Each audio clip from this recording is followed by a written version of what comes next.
You guys think red, green, or blue is my color? Blue. Blue for, yeah, sure, blue. Okay, let's get to it. So, you all had a busy time last week. Last session, you all had just defeated Persis for the second time, the god of destruction. And he was brought down to the underworld. Received some updates about your tactical plans on the Greek front. Those may have changed by now. It seems that Psyche was captured, and other forces are moving on. But you also recovered Pan, who has sort of joined the god. So you have recovered another god, which is fantastic. And you all began to make the trek to Argos to find out about this dragon society, maybe get their help.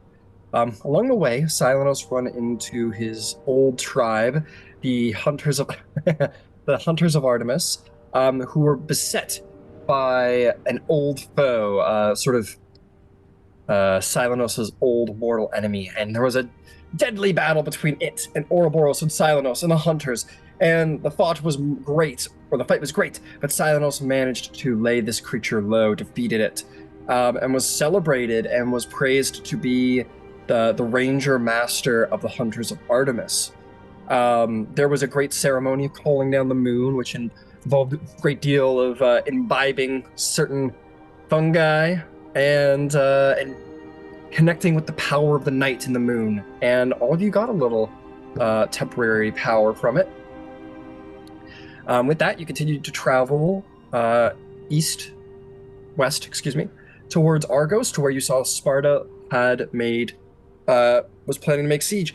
You all went and talked to King Eudomitus of the Spartan force, and so it was a little confusing for him. You all spoke with a sort of almost like, I gotta say, like, it was very interesting watching the conversation, because you guys definitely spoke with this like we sent you and this is what, and like, why can't you understand about the bigger picture? And he's like, what bigger picture? I'm sieging Argos. And it had this very interesting dynamic between sort of mortal and, oh, you're demigods, people connected with the larger picture of the divine conquest occurring. So this is very interesting sort of like god mentality interacting with a mortal subject. Is a very interesting conversation. But in the end, Eudomitus managed to persuade you all to, he's like, if you don't want us to lose our forces, then help us take the city faster, or else knock down the fucking door, and we'll take the city in an hour. You're like, okay. So you did, and the city was taken. They ravaged the city. You all went through trying to find agents of Caligometh, but it seems that Argos maybe was a little too far afield to possess one of those strangely dragon-grafted creatures you originally faced alongside Caligometh. In the meantime, Silenos and Thalia did track down the dragon cult. The whole party went to go see them, and they were probably justifiably nervous, as you got, each and every one of you is like a walking nuclear bomb, because you're so powerful. They're like, all right, you want to talk to us? Prove you're not a danger to us. Put down your weapons. Not all of you were willing to do so, and they were like, well, that's more risk than we're interested in. And they shunted you back through their portal, and now you are back in Argos. You are sort of standing in an alleyway in Argos. All of your gear, you can sort of re-equip it and whatnot, but the wall does seem solid now, worth pointing out. What do you do? I'm still in there. Ouroboros isn't here. Oh, right, we're gonna have a little combat. I forgot all about that. Oh yeah, some perhaps salvageable, maybe, we'll see. So I'll screen share. It is your time. I think I didn't delete this board. King of Kings. Sorry. We don't... It's all good. It's a good thing I didn't delete this board. I was like, why do I still have this? Okay, so I'm just gonna do this as like a sides initiative, because it's just the two. Well, there's the party back there, and they can try and re-enter if they want, I suppose. So yeah, let's roll full initiative. I'm just gonna say Thalia, sort of like, no, like, don't, like, leave them alone. Like, I don't know. She's not engaging. I need to pull up a lot of stat blocks. Yes, Katara.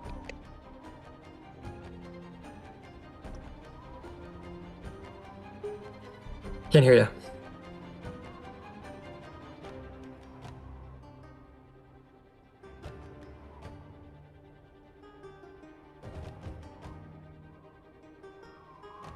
Use the force.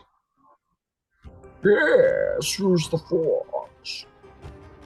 Don't you usually have a mic plugged into your headphones? Okay, well I don't see a mic. Can you hear me now? Yep. Yes. Yeah. Sorry, it's a new computer. It's real. My brain was like, I did this stuff already, right? No. I was doing math in my brain. I wasn't saying anything. I was just counting. No worries. Math do be that way.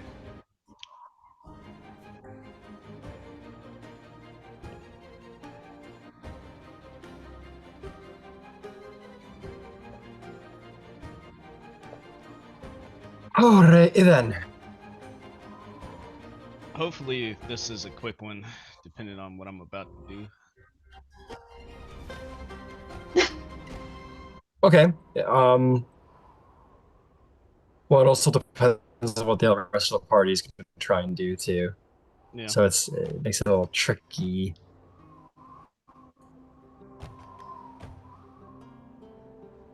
Am I tripping or is that pillar crooked? The front one. Damn, you tripping, bro. You tripping, homie. Oh yeah. Jit tripping. Get the fuck out of here. You fucking Gen Z son of a bitch. I say that, but I'm a Gen Z too. Technically, I was the first Gen Z. You were the very first one. Yep. There were none before me.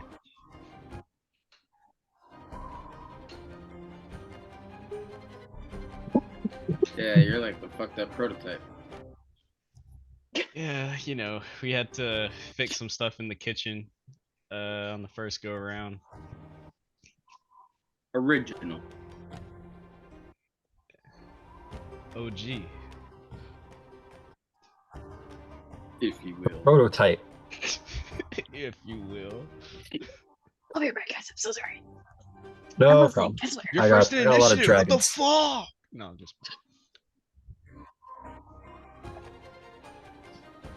Bro, what you doing, bro? Back up. What are you doing? Why are you so excited? I don't get it. I have no space for my dice. I have to move everything. Talking to me? Yes, you're in the fucking camera. You like, talk- oh, you- You're talking to what? You're talking to me? You talking to me? Well, You of course I'm motherfucker. talking to you. There's You're no one talking to else me, you here. mother. You're talking to me, you nah, motherfucker. I'm just getting ready to watch you get fucking murked by a dragon for the second time. It's Ouch. it's in my Just like this bloodline is, at I this don't point. think you understand. I think this is going to be very bad. Well, yeah, it's gonna be quick. I said that. Please clutch. Orbo's like, yeah, I'm gonna be quick. I'm gonna take about one turn. Please clutch. That's all Now's I the- do. That's all I fucking Orbo's do. like, or Zeus is like, Ouroboros, my son. Now is the time to clutch. All right, let's get initiative going. 25, Let's 20. get a quick ace. Is there 5 of them? 1, 24. 2, 3, 4. There are 3 wyverns, 1 young silver dragon, a dragonborn warrior, and a much larger silver dragon. That. And Ouroboros. But everybody's going into initiative if they want to. So 25, 20. 24. 20 to 15. Oh, 24. Silence, yeah. I got 15. 19. Good job. What about you, Gyasi? 14. 14. Gotcha.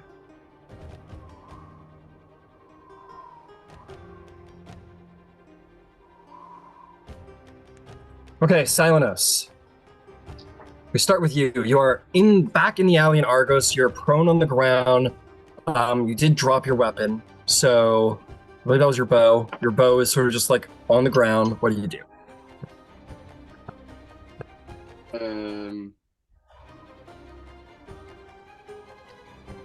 Yeah, I will just grab my bow, and I would just like to do like a perception check at like the wall, or just this alleyway, see if I see a window or some other way out. Yeah. Make a perception check. Sure. Scan the alley. See what you find out about it. Oh, 12. 12.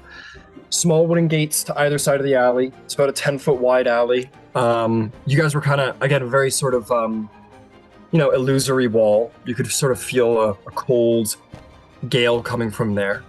You see there's like maybe the building behind you has windows, but this is a solid wall. Or a solid illusory wall. Yeah, and I don't feel the wind or anything anymore. You do feel the wind sort of coming through the wall still. Oh yeah, I'm gonna try and run back in. I didn't realize that. Okay. Yeah. Make me a strength check to try and like push through, or I'll give you athletics if you want to do that instead. To try and push through the gale of wind, try and make your way through.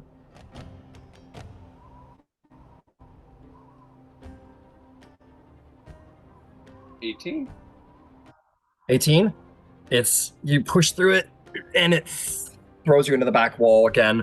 You do fall prone. Once more. What do you do next? From my knees, I'm gonna try and just shoot through the wall. Okay, love that. I love it. I'm like to where the direction of where that elven figure was. Got it. So we're blindly shooting through the wall. Here's what I'm gonna have you do. Roll me a d4. If you roll a 1, you hit Ouroboros. You roll a 2 or 3, you miss. If you hit a 4, no way a d4. Yeah, sure. There's 360 degrees. All right, cool. 4. That'll hit. So go ahead and roll an attack at disadvantage now.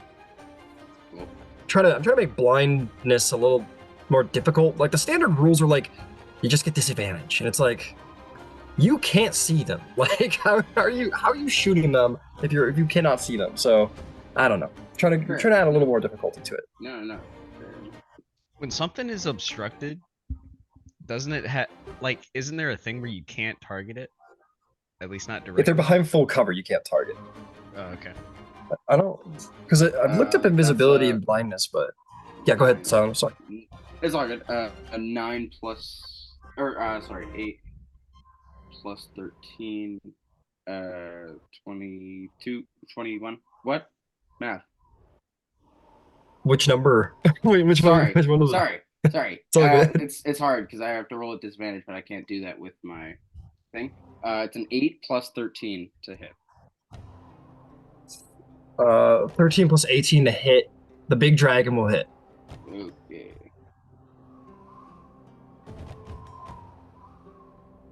It's 11 damage. Okay, cool. So Ouroboros, this happens. You stand your ground, and arrow sort of manages to shoot through the gale of the wind and sort of hit this. As Silenos probably doesn't know, a much larger dragon now. You keep going, Silenos? Keep shooting it? No, I'll just be like, this is stupid, and he'll just stand up and check on his friends. Yeah. Okay, gotcha. Katara, you are also prone. Your weapon's on the ground. Yeah. So, question: with my magic sight, is there?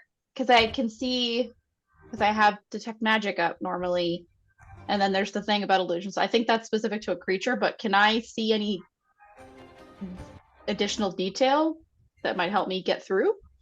You see the wind is, I believe that's evocation. The wind itself is evocation. It sort of ends about half of the alleyway is full of this like like harsh gale evocation wind. The rest of it is just sort of like, I want to say like, it's not the right word, but like runoff. Essentially, it's just like regular wind after that. The so wall itself is illusory.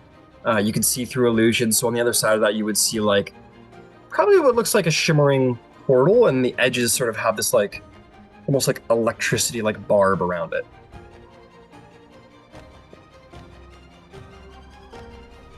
this might be stupid. Nah. I don't know if this will work. Because I don't know how this. So you said evocation or invocation? Evocation. That's a school of magic. I don't know if this is a different dimension. You're like 90% sure this is a different dimension. Or at least like a different plane of existence anyway. Okay. So dimension door probably won't work then. No. Well, That'd be like a plane shifty situation. I can't get through that. Unless you want to try and make your way through the wind. I am not strong.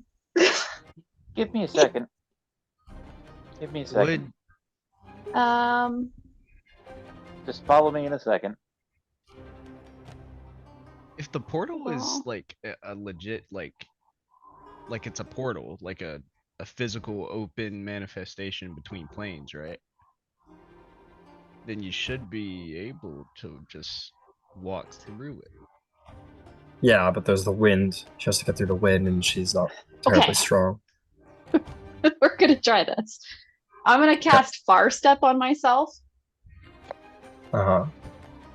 and then going to take a run and try to like get through, and then basically bamf 60 feet further inside. Okay. Make me a athletics check as you sort of run at the force of wind. Oh, great, guys.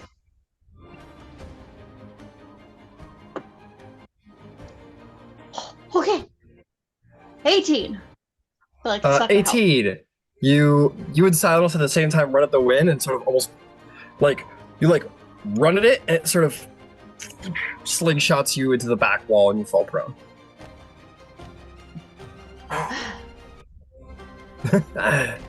Oh, yeah. I think I have a way to bargain with them, but I need to get across. Give me a second. I don't think attacking is the way to go. Yeah, Sally is like an alley, like, what? Stop shooting at them! Like, what? It doesn't make any sense. We're trying to be friends with them. We're trying to kill them. You're trying to kill them. It doesn't make any sense. And she's just like yelling. Yeah, I'll look to Thalia and I tell them I have a gift. Tell them I'm over, I'm over here with you guys. I don't know what you mean. So she'll, like, for whatever, I'm just gonna exclude her from this. She's just like Damn it. frazzled. She was a part of my plan. Oh, okay. I'll Because I think throw she her in has there. sending, right? Yeah, I'm pretty sure she has sending. I'll go check her But- sheet. Yeah.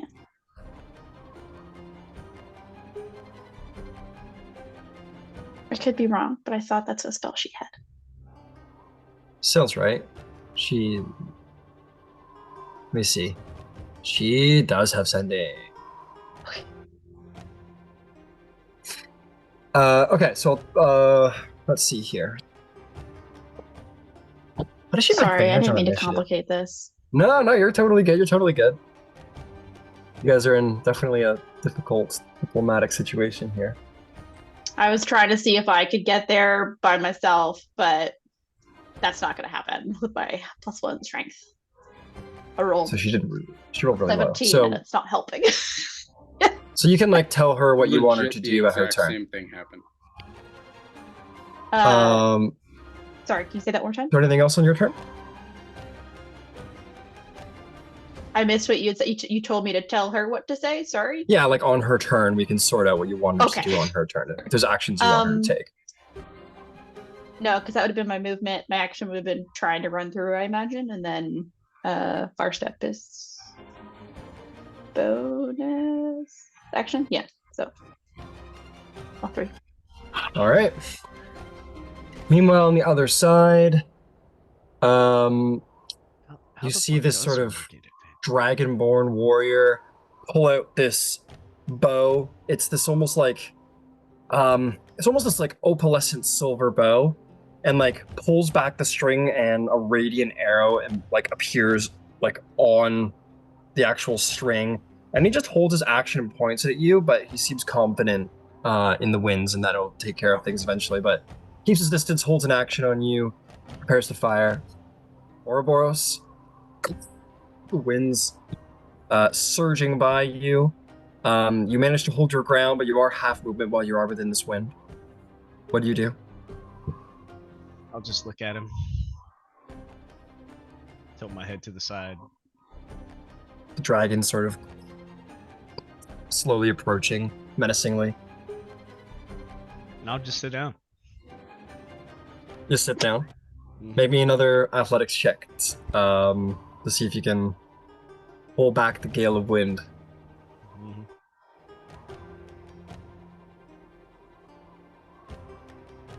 25. 25. So I don't think you're sitting down in this wind. Like this is like a typhoon like wind. Like nobody, you're not chilling. Well, You know what I mean? I want to do But you're like- something that shows like a lack of aggression, a lack of wanting to commit to a fight. Okay, so we'll say you just like stand in the wind and just like have that tilt, and you're just kind of like pushing against the wind and not letting it push you back. But Mhm. you stay put, and you just kind of like stand your ground. Oh shit! I don't suppose I could take a knee, could I? No. Protest No. the violence. You could like, again, this is like typhoon like wind. Like you're resisting it, but you Yeah, could yeah. feel your body like lifting off the ground, and you're struggling to keep your footing. Mm. So this isn't like a real like you don't have a lot of physical dynamics here. Your arms are pretty available, but your legs need to be pretty firmly planted. Okay. Yeah. I think he'll just be taking it, and he's trying not to show aggression, and he'll call out, I guess, with thaumaturgy, and he'll say, "If you're going to kill us, then do it, because without you all, we're going to die anyway."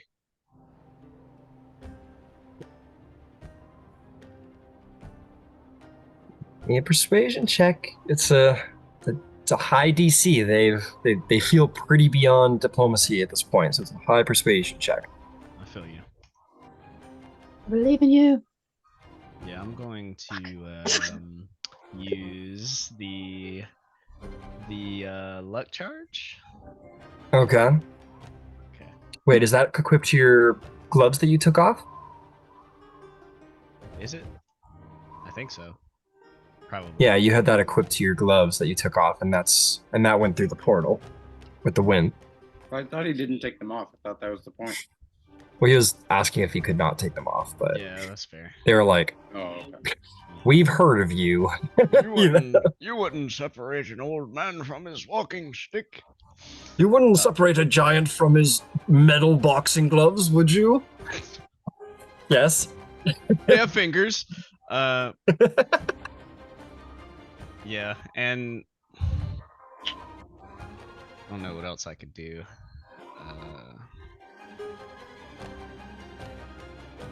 I don't have inspiration right now. Yeah, I'll just bite that bullet, I guess. All right. Hopefully, Yossi, what's the plan? not picking up anything helps in some regard. You already rolled your athletics check against the wind, right? Yeah. Yeah. Okay. So you're good. You continue to just sort of stand there, somewhat neutrally, just holding true against the gale, keeping your footing. Yossi, it's your turn.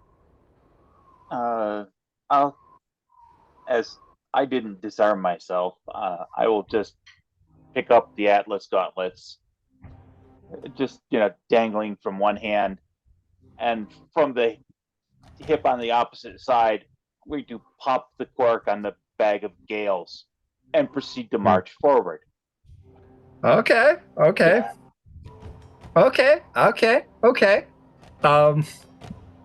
Yeah. The wind sort of comes forth.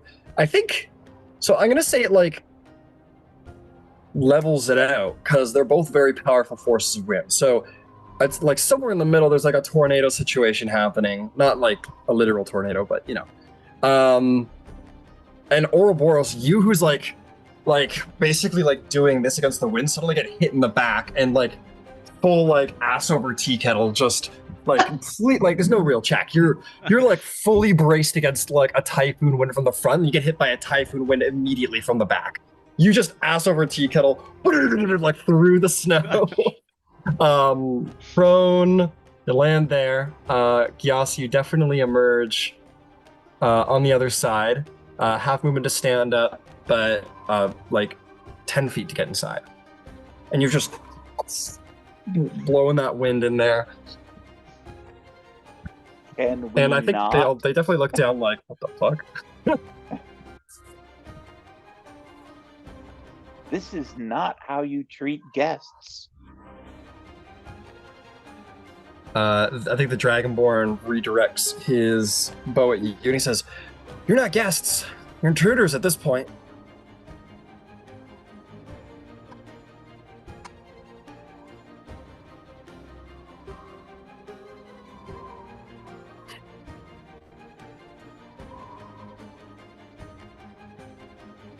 Well, when Atlas comes for you, please understand you had an opportunity. Let's go. They don't have anything that we need.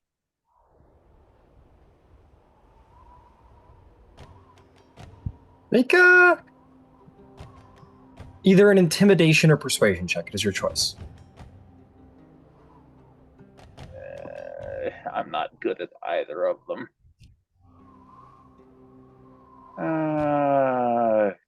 'Trying.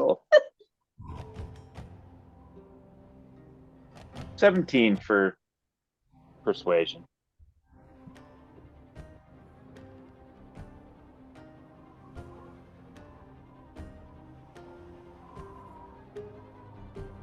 Okay. I'll think you turn your back. Ouroboros has got his face in the snow, so maybe there isn't much like acknowledgement, but maybe there's some like. That's fine. You notice it. You do see it sort of. They don't go like, okay, wait, we'll do whatever you want. They don't do that. But you see there might be like a little like some eyes wandering. That definitely seems to be a point of tension that you might have strummed at that point. But they still seem committed to this course. And I'll just continue the wind chop until Ouroboros can get to me.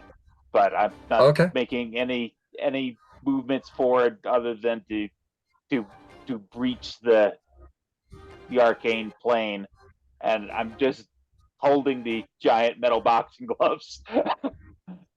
Yeah, you got them at your side. You got the thing there, no problem. They weigh like 30 pounds each, so keep that in mind. Let's see here.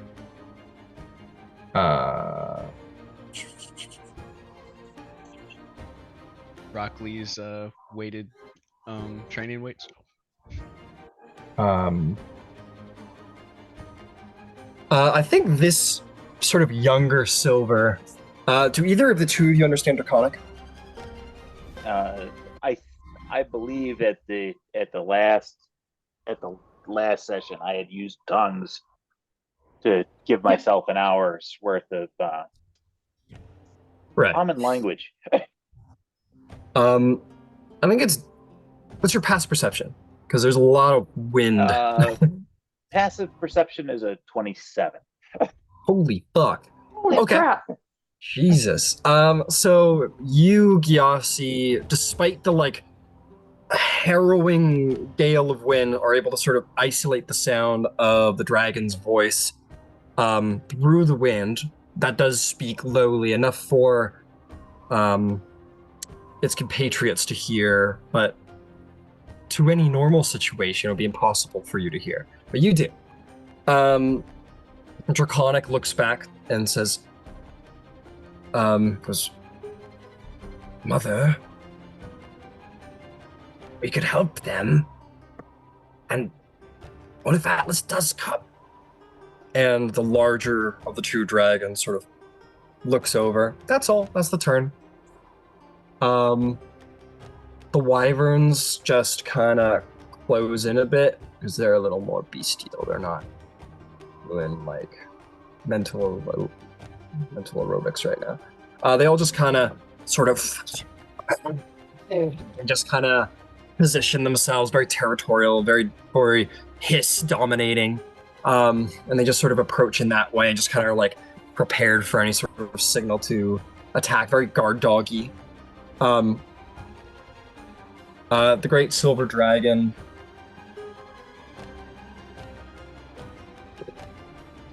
Let's see how well the young does.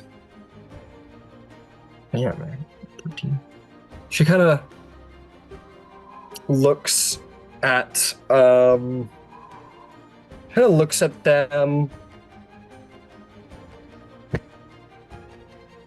She says in draconic, "You are young. We do not know if we can trust the gods, and these surely do work for them." And then the younger one says, but if the people could use our help, and they spoke about another dragon. And it goes, hush now, speak of this later. There definitely seems to be some discord amongst the two dragons. Thalia's like, okay, Katara, I trust you. We have the same heart. She touches your heart. In this matter. It's like you know What do you her or want to do? something.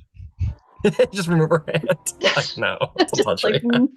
uh, No, I'm playing a little melodrama beat, but she goes, okay, what was your plan? She doesn't stutter as much as I do. tell them that we seek an alliance, and that to prove that we mean no harm, I wish to give them a gift. Something that was taken from them and their people that should be returned. She will target the elf that she saw earlier with the sending spell. Say, Great Dragon, we mean you no harm and seek alliance. Please help us. We come with worthy tribute for you and yours. And that'll be the sending. And then we'll use Thalia's persuasion roll, which I'm sure will be okay. I mean, mine's pretty good, but I think hers is still better than mine, potentially.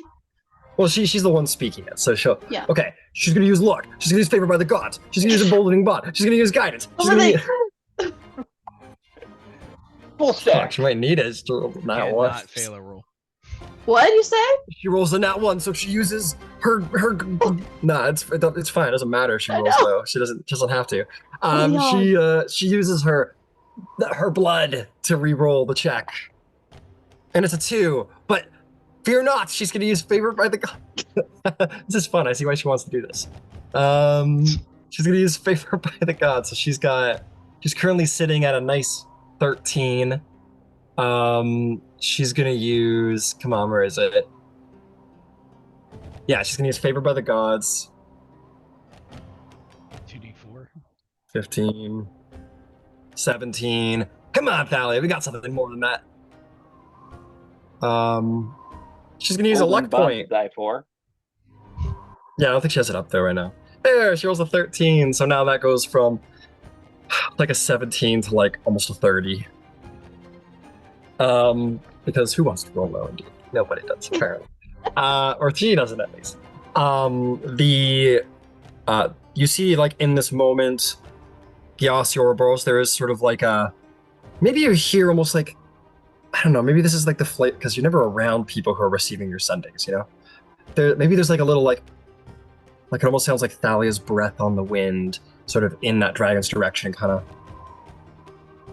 sort of thinks, and maybe there's almost like a glimmer of like pink around the eyes as her natural charm is laid upon this dragon. Um, and it sort of sighs this almost liquid nitrogen-esque breath from her mouth. And says something into the air, not a discernible arcane word, one that tongues isn't able to interpret. It's more arcane, but through the dragon language. And the wind ceases. And then Ouroboros is hit by the full force of the gale and goes, ah! Goes even further. And He has like a cartoon mouth full of snow right now. Like, yeah. Okay, so with that, hostilities have ceased to a degree. Just and you all feel the wind stop. Do you close your bag of gales, Yasim? Oh, yes. Yeah, cool. Just have to ask. Close it, and if the party wishes to step through once more, the Dragonborn goes, "You're a great ancient one. I don't think this is. They're worth trusting." And she sort of, and now as you enter Katara, Salos, you see that where the elf once stood, there is similar to Ozin, for those of you who met her, but much larger. A large, scales with sort of scrapes across it. A dragon of silver, almost seemingly sculpted from metal by the hands of the gods themselves, perhaps. This great, massive dragon, the largest you've ever seen, or on par with Kalagameth's size, sort of stands atop. By the way, when I come in, I'm just gonna take my bow and quiver off, and I'm just gonna put them both in the snow and just nod my head. I won't say anything. But... Dragon will speak in common at you, specifically. Settle says, "Interesting diplomatic tactic, firing arrows," and she sort of pulls the arrow out of her chest, sort of flicks it, turns to the rat, or turns to, turns and says, yeah, she turns to those who sent the message and says, "Perhaps, as it should be, the women should speak." Thank you. And I'll step up and I will sort of like, because I assumed I grabbed my staff as we came through, but I'll put it back down. Okay. And then kind of step forward more. As we said, we merely wish to seek an audience with you to discuss a potential alliance in the coming battle. But to prove that we mean you no harm, I'd wish to return something that was taken, something that was utilized to bind warriors to, but something that I think you should have the right to decide what is done with. And I will take out the 8 dragon teeth warriors that I have. That's all I got. Mm-hmm. That's all of them. Yep. And I'll put them, I'm not going to embed them into the ground and like, but I'm going to sort of hold them out to say like, you can choose what you want to do with this. Destroy it. Bury it. I don't think it belongs to us. And I don't think it belongs to those we took it from. She looks down. And there is like sort of a tension. You see the younger of the 2 silver dragons sort of like begins to unfold its wings. And the larger dragon says sort of something draconic, which you can all manage to interpret to be like no or don't or stop or something along those lines. I'll vary one word like Hades. And dragon turns and it just sort of stares at her, and the dragonborn warrior sort of undraws the bow and says, "Ancient one, I will retrieve this then." And then she sort of looks at him, sort of nods slowly, and she locks eyes on all of you. You get the sense this is very like this could be a trap. You know? Who's So which one is the one that looks like Kane? the very large one was the elf. That seemed to be the one. Like, let's call the manager. So Okay, and that's she's the one that that's like the dragon. Oh, the one that looks like Kane. That would be the Yeah. Dragonborn guy right here. And So he I'll basically look- is like, I will go in. Let Yeah. me be the one who approaches them. Let me be the Right. one who takes the risk. So he sort of walks over here. He kind of just like jumps down. He's, a warrior. He's not scared of like Yeah. a little jump. And he sort of approaches down. Actually, he doesn't move through the snow very slowly. He sort of almost moves over, very Legolas-like, moves over top of it. Very, very clearly sort of almost the discipline of a ranger.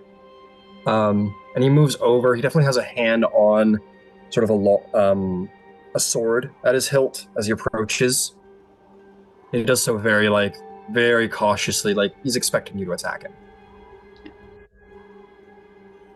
And as he comes closer, and I'll say, I've protected one that looks like you. His name's Kane. I think he'd like to meet you. Sort of does like a little one of those nasally like the draconic steam as if like to huff at you. And he sort of unhandles his sword and like scoops the teeth into his hand. Looks around at all of you, like waiting for the strike. And I throw a spear. No, I'm just playing. Where are you? Speaking of which, where are you, Ouroboros? Are you like back? Did you Still rejoin in the group? snow. I want Still to just- believe that he's just like full on. Make it snow angels. Yeah, he's just doing. It's like you're just like fuck all this, and it probably feels nice. You're a Goliath, like the Yeah, cold's this is probably like- a little. You know those videos of huskies, like when they get left outside and people are like, "You need to take your dog inside," and then the owner will go outside like, "Hey, we gotta come inside," and then the dog's like Yeah. because it loves to be out there. Yeah, you just kind of forget about the moment. You're just like rolling around in the snow, like this is finally. It's so hot. He's like throwing it on himself, like rubbing it Yeah. on him. And I think the guy like looks. He's like waiting for the ambush from Ouroboros and sees him like in the snow, and he's like, okay. And he'll slowly walk back with the dragon teeth. Apparently, no deadly strike comes, and he approaches the dragon, sort of turning a knee, presents them. The dragon's head neck cranes down, looks at the teeth, sort of nods at the dragonborn, who puts them away into a pocket for now, turns his attention back to you all. Dragon says, "You have your audience. Speak."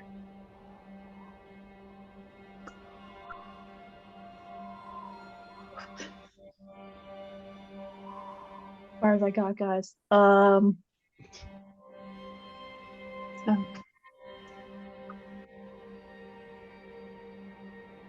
We are growing alliances in our battle to fight the Titans. Save this world. We're told, come here. See if a similar alliance could be forged. Help protect both of our homes.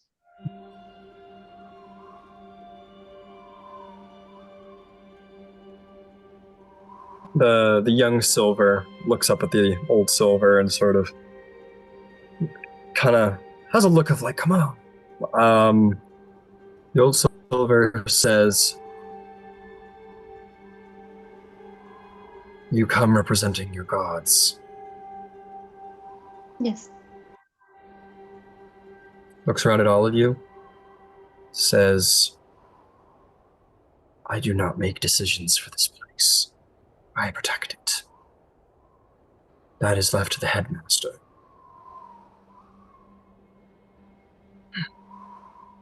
I will allow only you, Dark One, into our hallowed halls to visit.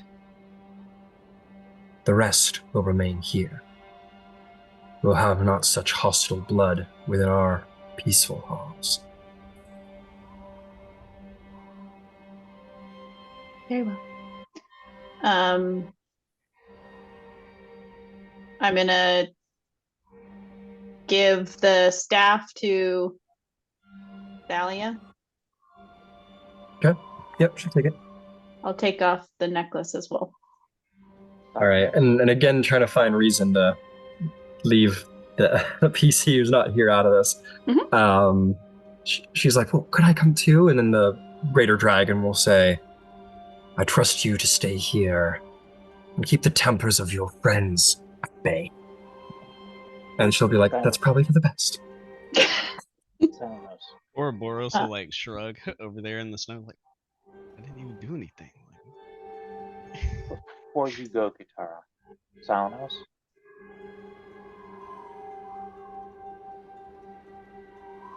would you part with your shield long enough for her to utilize that? Because it was obviously given, not taken. And they might be able to use that to reach out to Ozin to give credence to our story. Of course, Captain. Take a drop in the snow. Nice. Because that is one of Ozin's scales. Mm-hmm. Okay, I was gonna say I need more context. I forgot entirely. Yeah, well, I don't think you were there for that. That was Sparta. So they I'm like a silver dragon. So you're like, what are you talking about? And then Salanos hands you, which as you're looking at a very large silver dragon, like hands you a large silver dragon scale that has been sort of warped into a shield.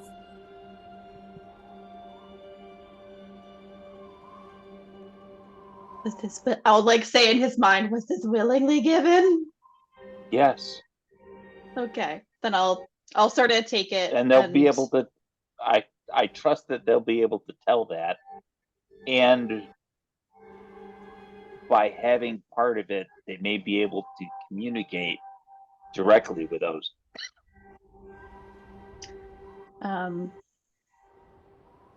So I'll sort of hold it up and say,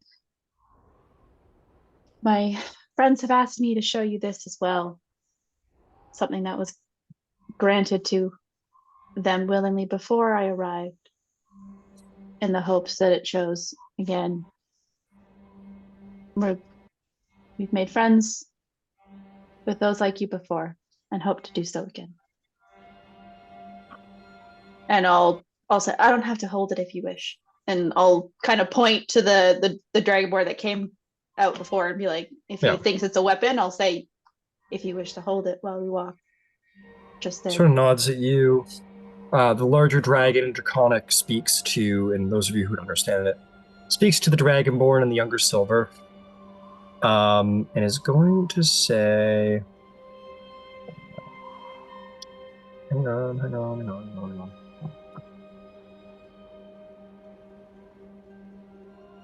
Hold. I'm just gotta think of names right now.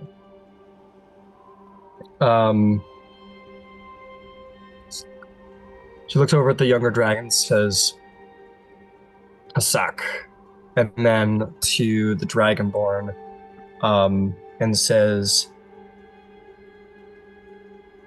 Calamond. And says, lead her in. I will watch our guests. And they nod. He will retrieve the shield from you.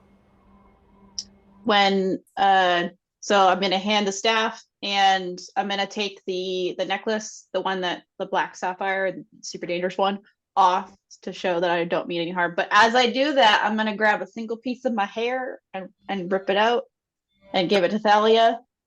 Dragonborn goes, oh my god. What? You'll get used to it, it happens. Thalia like takes it, gets like a little, I don't know, hanky, tea hanky, keeps that in there. Cool. Or she takes it and she gives it to like one of you three because you're here. Do you mind if I grant myself the ability to understand you before we head in your chosen tongue?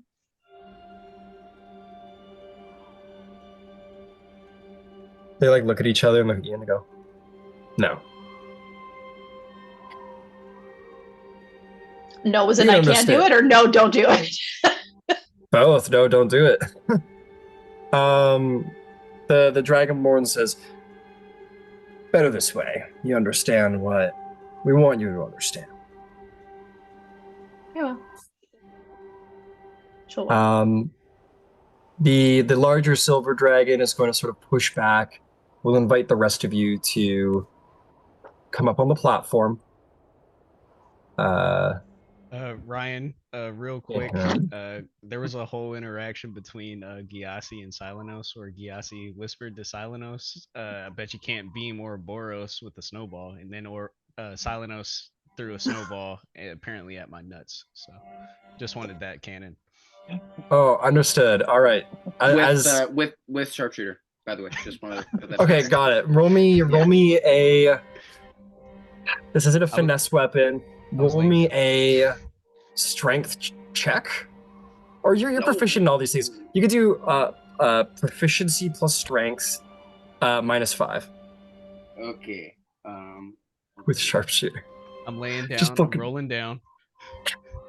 Okay, so proficiency plus strength, no problem. Fucking baseball. Yeah.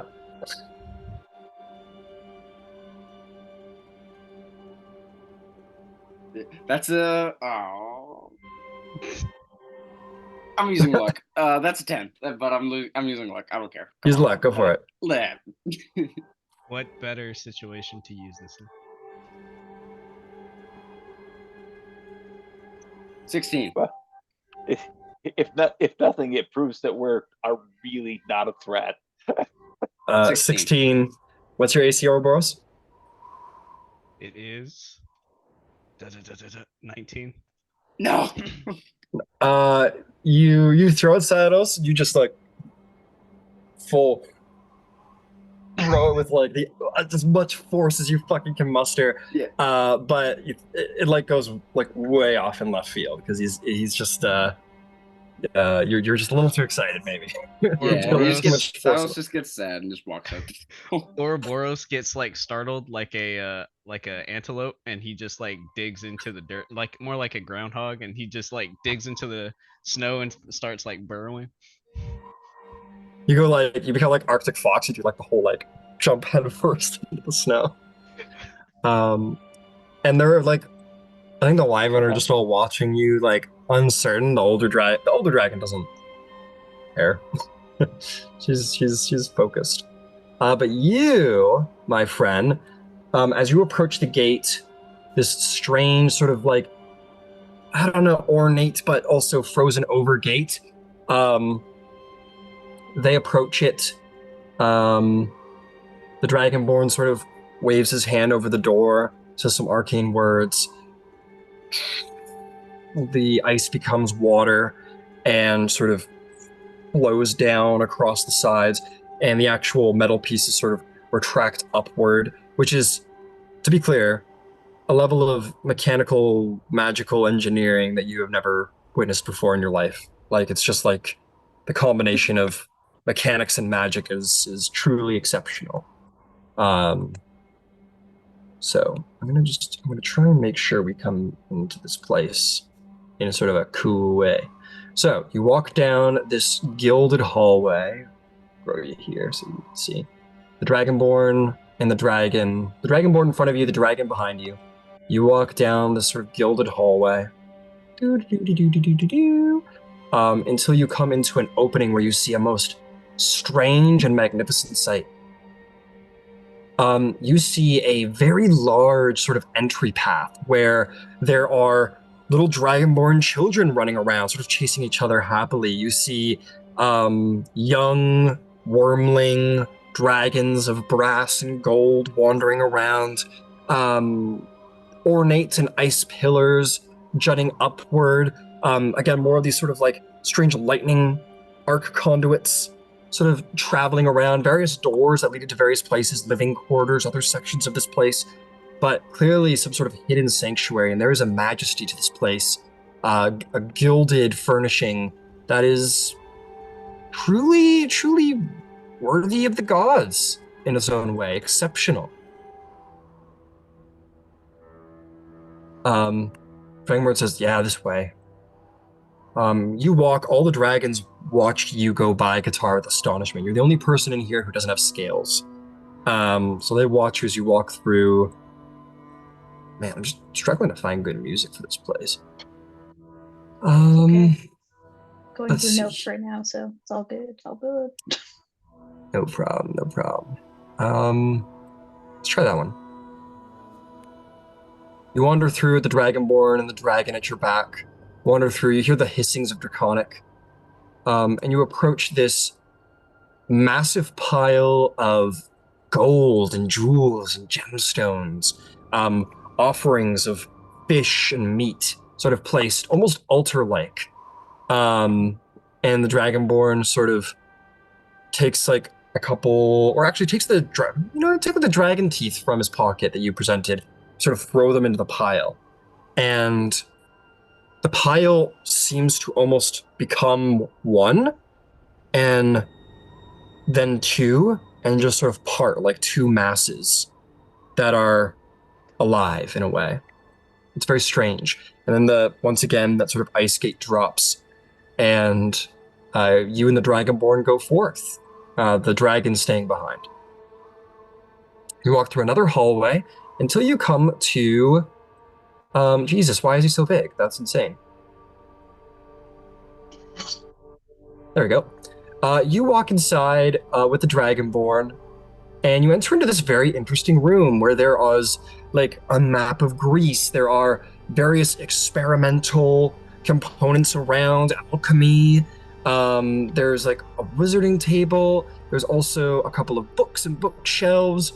Definitely the place of a sort of a researcher, a scholar, if you will, though you get the sense that the word headmaster aptly describes the person who resides here. And that person seems to be another elf, but different than any other elf you've really ever seen. Has a full beard, which is elves don't have facial hair, so that immediately is like, wait, what the fuck? Long ears, handsomely combed over. There's sort of an age even to this elf. Has sort of like large furs, but isn't sort of like, I don't know, half mage, half warrior garb. Very much holds a presence. And you sort of step in, the Dragonborn kneels, and this individual says, Kalamund, in common, says, you have guests? Or I have guests, probably more aptly. And the Dragonborn sort of says, Headmaster, this is a representative of a group standing outside, found our lair. We attempted to vanquish them, but it seems that the ancient Silver One decided it was best to let them through, at least to seek your guidance. So, very good, off you go. Dragonborn sort of hesitantly bows and walks down the hall, leaving you alone with this individual. Says, so, do you like maps? Well, I must admit I'm far more partial to potions that you have in here and other sorts, but yes. I could use some help with potions. Sure, come over here. And once I'm within 30 feet of him, does he look? Is that his true form, or is nope. he? As you approach, do you get to see their true form, or just know that they're shape changers? No, I think I see their true form. Let me just double check. Yeah, that's what true sight gives you, so that sounds right. It's Witch's Sight. You can see the true form of any shape changer or creature concealed by illusion or transmutation while they're within 30 feet of me in line of sight. In your strange sight, sort of, that almost seems to imagine volume for you. You see this individual, but you see the truth behind it. You see a massive, majestic golden dragon with long whiskers that sort of speak to its age. This is a great and powerful dragon. It is of the same size of the silver dragon you saw before, Klygameth, but maybe slightly bigger. There's certain portions to it that seem to tell you that this is of even greater age than those two dragons. And do I know anything about like golden dragons, like what they like, sort of thing? Make me a nature check. What they like. Nature check. Perhaps Okay. gold. Go. Perhaps wealth. 21. Tyranny, slaughter of innocents. Fingernails. Lots of Slaughter, fingernails. murder, fingernails, hair, Tyranny, tyranny, tyranny. death, kill, murder. Okay, gold dragons. What did you roll again, sorry? 21. 21. They tend to make their homes in very out-of-the-way places. They don't like suspicion, fear. They don't like people sort of like, I don't know, like making stories about it. You know, they don't appreciate the fame and fear that comes with all of that. They like to just sort of like be known and left well alone if they are not able to be known. They're considered to be the most powerful and majestic of all metallic dragons that are dedicated to the destruction of evil. As for what they like, they actually, unique amongst dragons, actually dine on wealth. They eat it. They actually devour it. And you happen to know that they prefer their favored snacks, shall we say, are pearls and priceless gems. That is sort of the pinnacle of their delicacies. Let's see.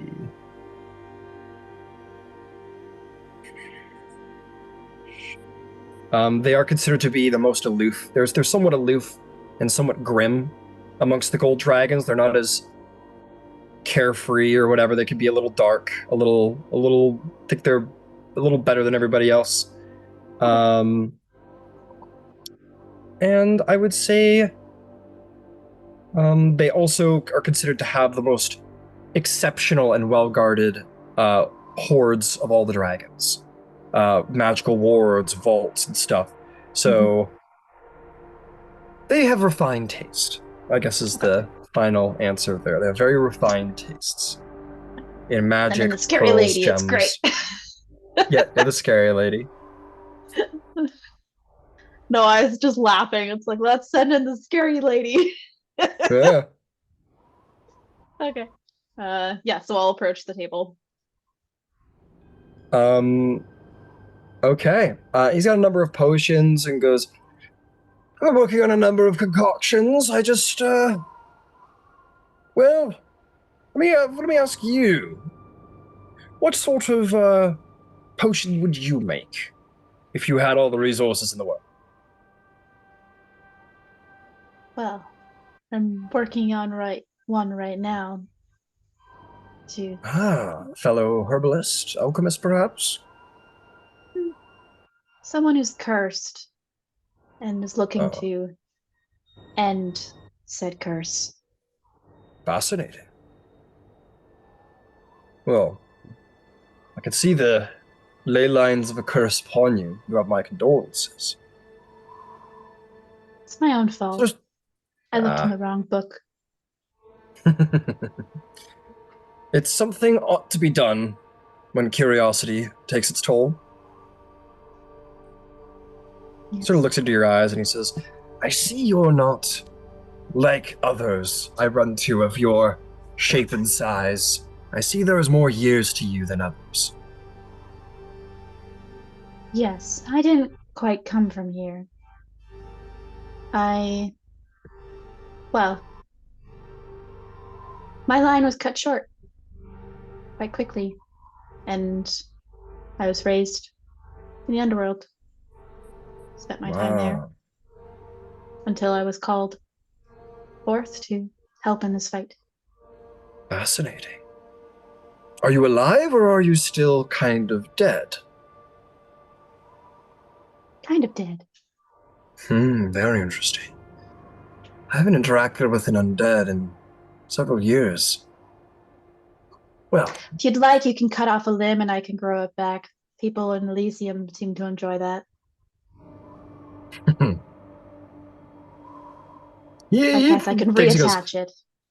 I have to say, taking limbs of guests usually is not considered very, how do I put it? Polite.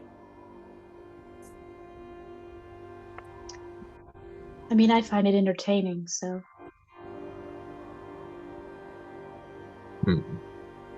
As I said, entertaining for me. It's, stretching my abilities and all.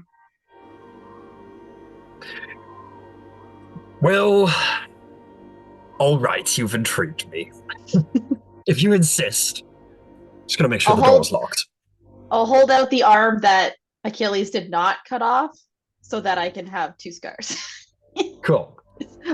He's gonna make sure to lock the door. He comes back with like a fucking big knife, and he'll sort of put it there and be like, "Sure about this?" Of course. He's gonna roll a persuasion check. He's like, okay. Maybe this is a trick. Maybe you're trying to make us look bad or something. I don't know. 22. Let's see. You persuade him to cut off your arm, and he does so. It hurts like holy hell, mother of God, does it hurt? I'll say just take like 50 damage. I don't know. Sure. He chops your arm off, and it hurts incredibly so. And as he has it, he sort of watches the stump, and quickly a second arm begins to forward forth. How long does it take for that other arm to come back? I have to pick up the old arm and hold it up to the basically and use in my indestructible life. So I regain 1d8 plus 17 hit points and a severed body part of yours. If you put a severed body part back in place, it reattaches. So you got to replace it. I gotcha. Yeah. So he does that, and I'll just pick it up and then just and it binds together immediately, and you sort of twist your fingers, and you feel it'll happen again. There's like a pins and needles feeling before it reattaches, and then it does. And he goes, very fascinating. Thank you. Well, I haven't seen something like that in a while. Anyway, can I offer you a drink or something? Cut off your arm, the least I could do. Sure. Been working on this strange new concoction. It's a fermented berry that we found in the mountains. I don't know what it is, but let's give it a shot. And he'll come over with it, and he'll hand it to you and say, cheers, and drink it. And it's nice. It's like a very sweet wine if you drink it. There's a little bitter, but it's cool. It's interesting. He goes, so now tell me, why are my kin so very interested in you and your friends? What can I do for you? Well, I don't know if you've heard of us. We're known as the Demithots. It's the name they gave themselves before I got here, but seems to carry. Yes, a truly unfortunate name, yes. But regardless, it is hard not to hear of all. I have many who venture into your world and hear the stories that are unfolding, and, well, the myths of your adventures have traveled here and far. Well, unfortunately, one of those tales is true. And that during a trip to the underworld, we were unable to prevent the rising of Kronos. He's returned, and we've begun assembling friends, making alliances, trying to protect what is left of the world in the future. You come on behalf of the gods to try and gain back gods. their... Yes. And myself, I suppose. Hmm. My children are out there fighting, but I have to try to protect them too. And perhaps I might ask you, being someone who has a family to watch over. You see, these halls, I built them long ago to protect my kin. They did not wish to fight in the gods' wars anymore. After the giants fell, we decided to take our own place, not wanting to serve as the mounts of the gods any longer. So I suppose I would ask you, if someone showed up at your door asking your children to go fight and die in a war, what would you say?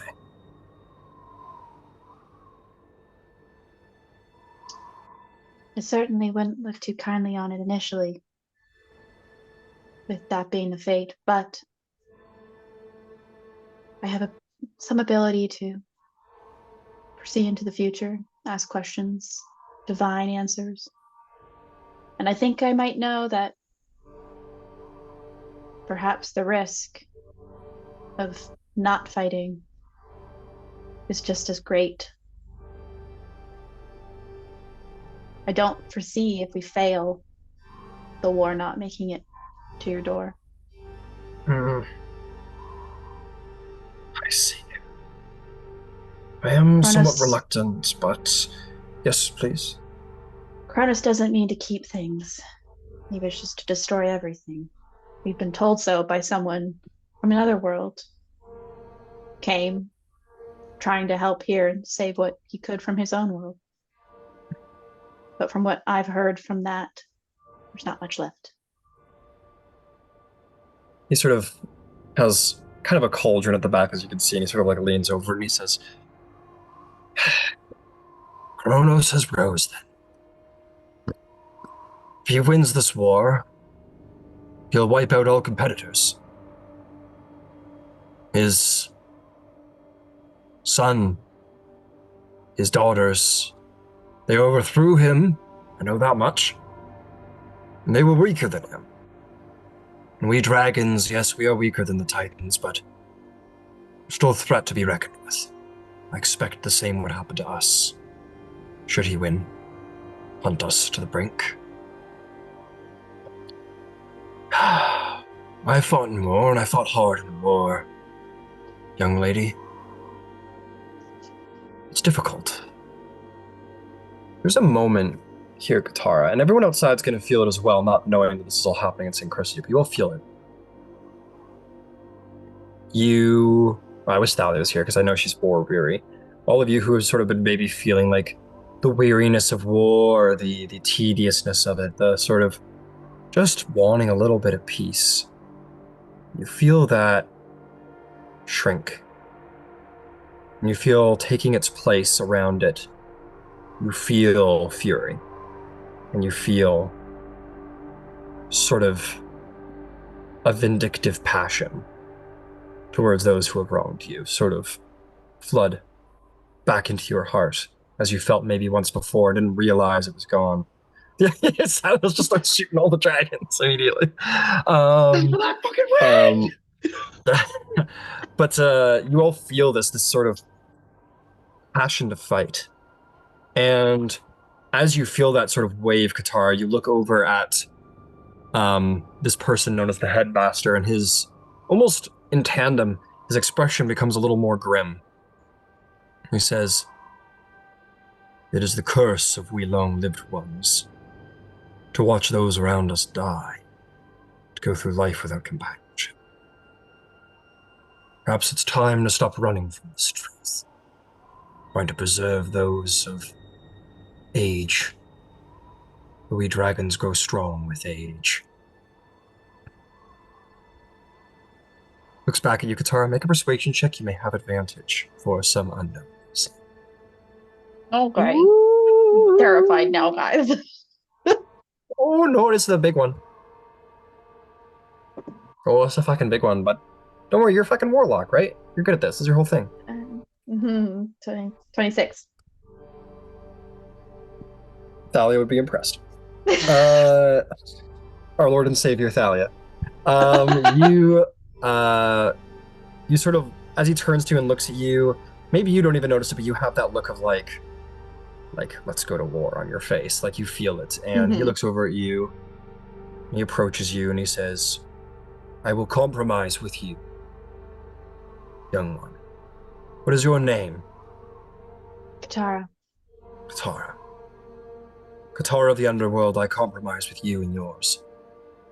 I shall wait here with my kin patiently. We will prepare. But when you deem it the moment is best to strike, when they least expect it, when the element of surprise might be used most effectively, we dragons will soar again, and our drake wardens will ride into battle, and we will fight at your side. You will have us for one glorious battle.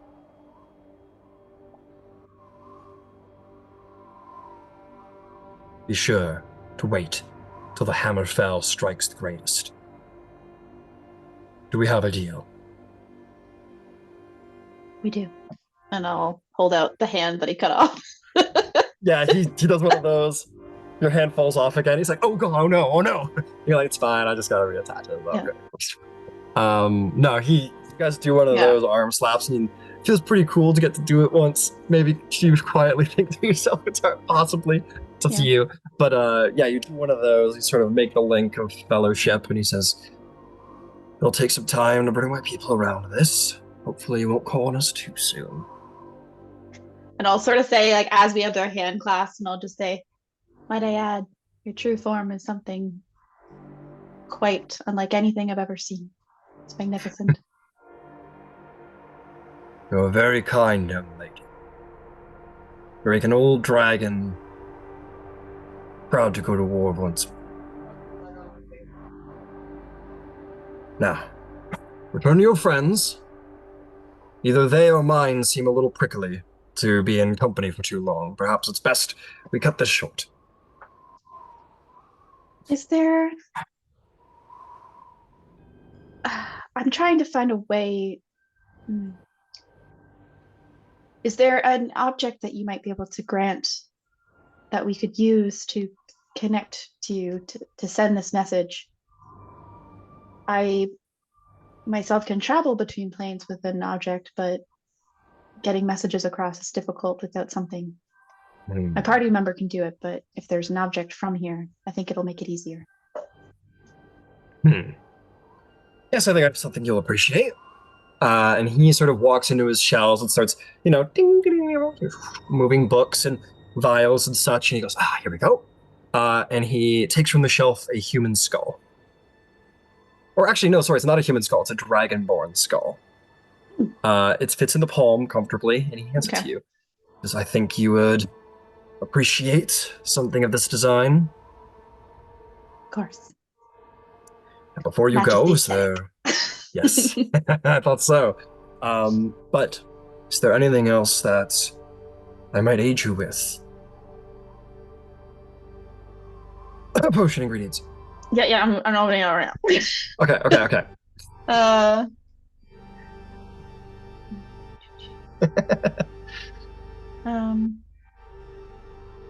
The elixir, the potion I was mentioning before. Yes. Does require a couple of ingredients. I believe my friends have sent a request for this, but I don't know if it's made it. I'm been told I've found that I need to obtain draconian breath essence, and it requires the extracted breath of a dragon known for its wisdom and balance in the cosmic force, and powdered scales from a dragon that symbolizes balance between chaos and order. Well, I'm honored you would think of me to be such a benevolent, wise, and balancing force in these cosmos, but I will be happy to indulge. Scales, however, pretty sacred amongst dragons, but it seems you already have one. Give me just That a is moment. true. You might want to stand back. He hands you a vial as you step back. Okay. Step back to like about here. He steps to the middle of the room, and his form begins to. He gets down on all fours, and all at once, in a matter of about a couple of seconds, you see his elven form transform into what sort of. It's almost like looking through a veil of water, and suddenly it all becoming crystal clear and flat like a mirror. You see his magnificent draconic form emerge to its true size in this space, just barely fitting within the halls.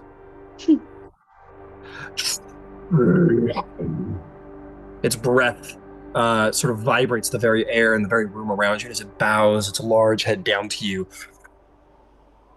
you feel all the air sucked into his great maw around him. You feel a great heat beginning to emerge within the room as you see a light between all of his scales moving up his throat, and then he, just from the tips of his lips, in a great bellow, you see a strange sort of breath begin to flood past your hand, almost numbing your hand, almost burning your hand a little bit, but not enough to actually do damage. And you see the vial slowly filled with what seems to be almost a liquefying gas inside of it that is sort of orange and bubbly and very hot to the touch. It says, "You have your elixir, Katara of the Underworld." I thank you for your kindness. And thank you for bringing us war. We do that, unfortunately. Seem to be a target. An unfortunate necessity. He shrinks back down. Says, but some things just must be done, shouldn't they? For the greater good. Your people may return here if you are capable, if you ever seek the wisdom of dragons. But I warn you, please, do not let on to you, or maybe not even to your allies, what you know of us. We do still like our anonymity. You may speak of us, but I'd ask maybe some things are left in reserve. We like our privacy. Kept to the shadows most of my life. Used to keeping secrets. You understand my meaning. I speak in circles, but I think you understand. Hmm. Come if you I'll need. tell them to shut up. There we are. You're wise, Katara. I'm glad to have met you. You ever need help Off with you any go. potions in the future, let me know. I shall let you know. Start walking. He returns back to his studies. You walk out. The Dragonborn just sort of there with his dragon. They're sort of speaking to each other in Draconic, sort of, I see more Visa here. Look over and see you, and they kind of gesture. They lead you out. As you're walking, the young dragon will sort of say, or he can't, he only speaks one language. But anyway, you all walk out. And if I could see he's trying to communicate with me, I'm like, will you let me cast a spell now? So I can understand you. The Dragonborn is sort of like, fine. Then I'll cast tongues, and then he can understand. The young What are you trying dragon to sort of, say? the young dragon goes, speaking to you in Draconic as you understand it, says, so what happened? What did the headmaster have to say? We compromised. Oh, what does that mean? I think he'd probably be the best one to tell you. But sounds like we'll be able to help each other when the time is right. Okay. And sort of bobs its head a little like, okay. At which point you sort of emerge into the exit where the party is still waiting for you. The dragon's amassed. And, yeah. They just sort of wait. You approach the group. You all see Katara return to you.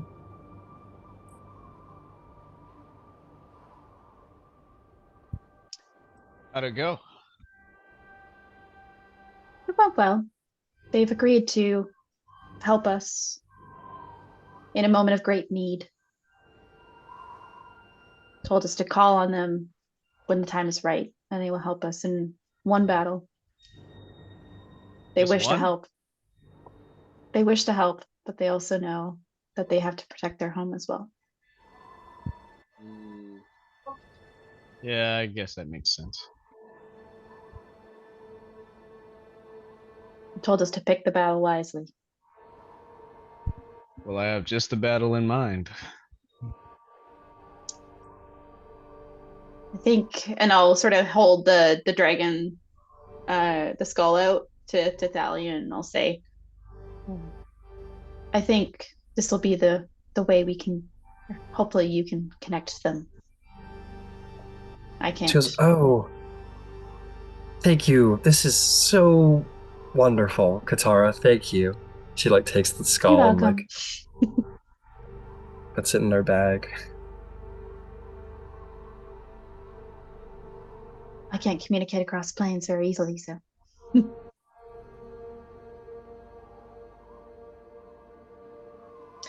Well, they told us Dragonborn to says, leave. yeah, exactly. The Dragonborn's like, well, you came, you've seen, time for you to go.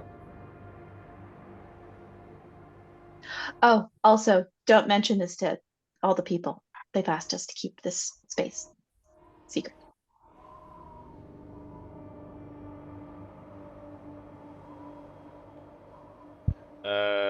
All right.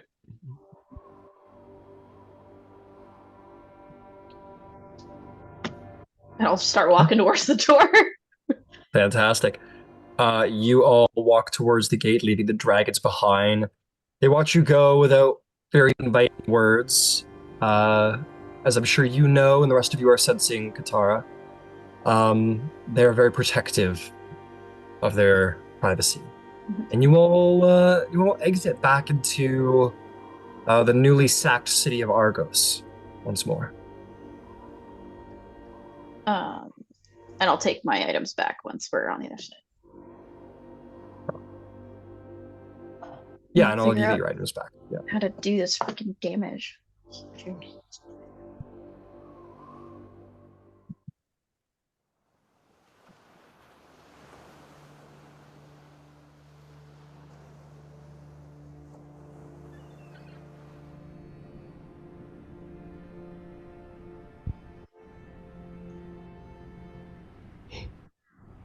Okay. What's next for the Demithots? Well, I There's a would whole say world out there. I would say that was a successful effort.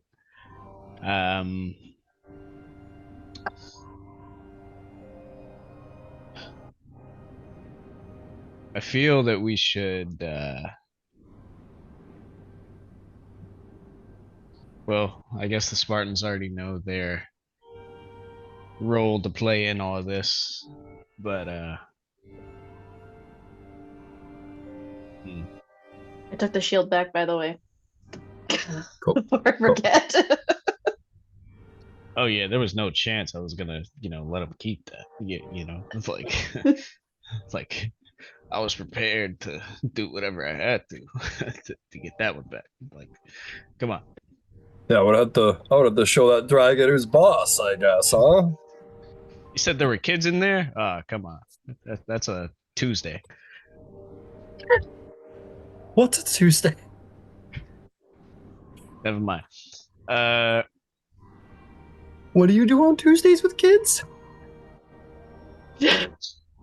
What? What?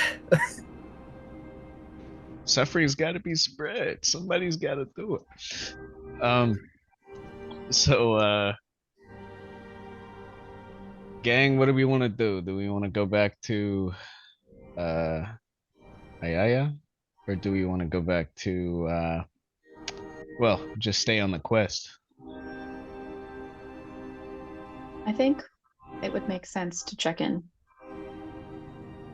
See the new map. See been a if couple our days. help is Things- needed elsewhere. Things could have changed in the past couple of days since your travels. Yeah, that's our best bet. Then we can reevaluate and deploy based on the information. All right, let's get back then.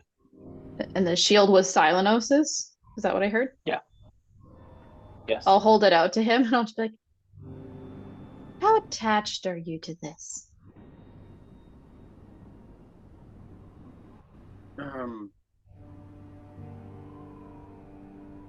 Breaks off like the bronze engravings on it. Not very.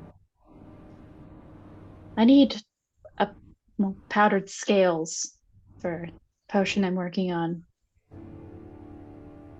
The dragon I spoke with gave me one of the ingredients, but told me we already possessed the other. And I'll just look at the shield. Yeah, he'll just, of course, just leave it in the hole, and if there's any left over, maybe I can still find a use for it. Very well. Yeah, I don't know how much you need, so do You I would- know? I don't think you need the whole. I wouldn't even think you need like a fraction. If you were Okay, to cool. Just you like could- you little could, like, scrapings. chip off a little like a 1/12 of it or something like that. Still keeping a functional shield. Cool. Yeah. Maybe Mm. Hephaestus can.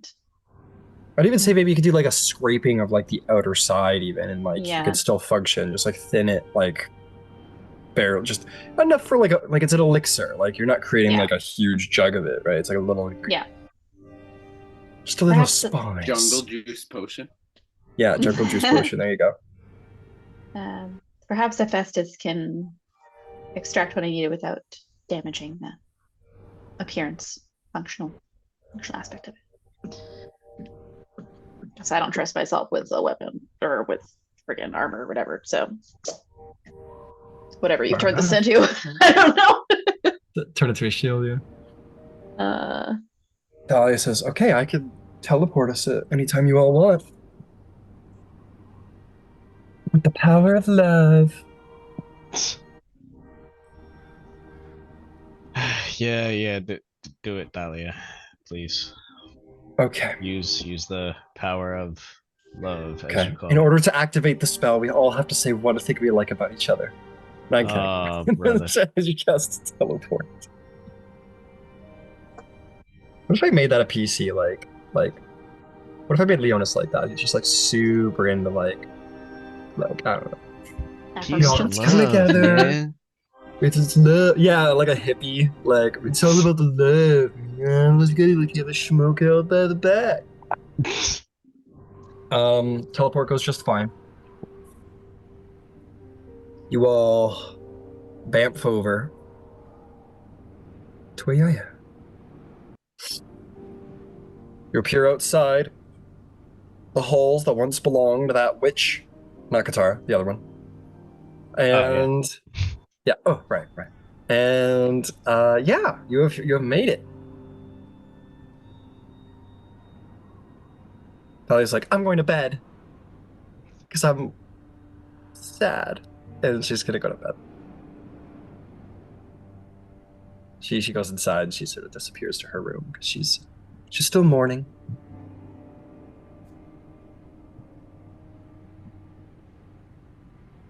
All of you walk into the hall, presumably. Yes. I'm following, but I have dinner that I haven't eaten yet that's been sitting for like half an hour now, so I'm gonna eat it now. You're good. You're good. Katara What is the starts like status of the war effort? Katara starts like as you guys are walking, just starts like eating like ramen noodles, microwave ramen noodles or something. Oh Where'd you my get God. this? And you guys all walk on through. You entered the hall to see a most happy sight. Kind of. You see Athena and Ares and Aphrodite have returned. It seems that Aphrodite, the goddess of love, was an exceptional choice for what you wanted to do. They have returned so that Ares and Athena might continue their squabbling in more calmer settings. And indeed, you see them, Ares saying, "You mean to stand in my way?" Athena says, "It just doesn't make sense, Ares. I ask you to look beyond yourself." And at this point, Aphrodite sort of approaches you all. She goes, welcome back, everyone. She'll go up to each of you. Each of you gets a hug and a very tender, sweet, like a little too long a kiss on the cheek or something, or the forehead. And she goes, welcome back. It seems a lot has changed since you've been here last.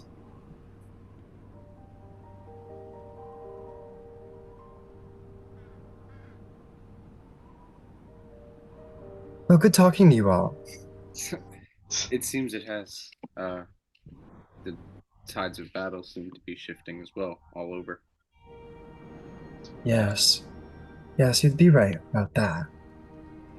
There is some unfortunate news, though, that you'll see soon, but I thought I'd tell you now.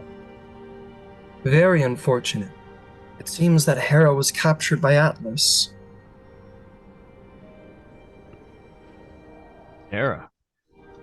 Yes, she was trying to help protect the innocent, the women and the children, and Hela from the starvation that Demeter was rooting out, but it seemed to be, for whatever reason, they caught onto it, and Atlas found Hera and took her prisoner. So you mean to say that Atlas is at whatever the name of that city was? Hela Pella. says, yes, he is nearby, Pella.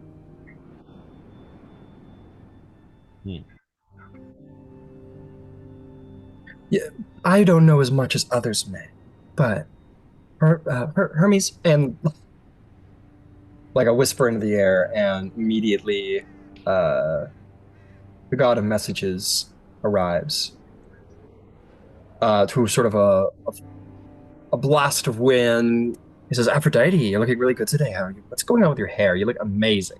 She goes, oh, it's just, just got back from bad at all. Anyway, yes, Hermes, they've returned. Perhaps we should see the map. He goes, oh, that's a great idea. Yeah, we can rally the gods together and take a little look at the map. Hey, good to see you all. Gyasi, how you doing, buddy? Had better days. Oh, I'm sorry to hear that, son. Sorry to hear that. Anyway, what? You guys ready? You guys want to take a look at the map? Sure. Yeah. All right. So we'll travel over to the map. The gods will sort of assemble around you. I'm gonna pull out your little strategy list here to make sure I got everything. Oh, I can do all the things. Okay, we'll go through.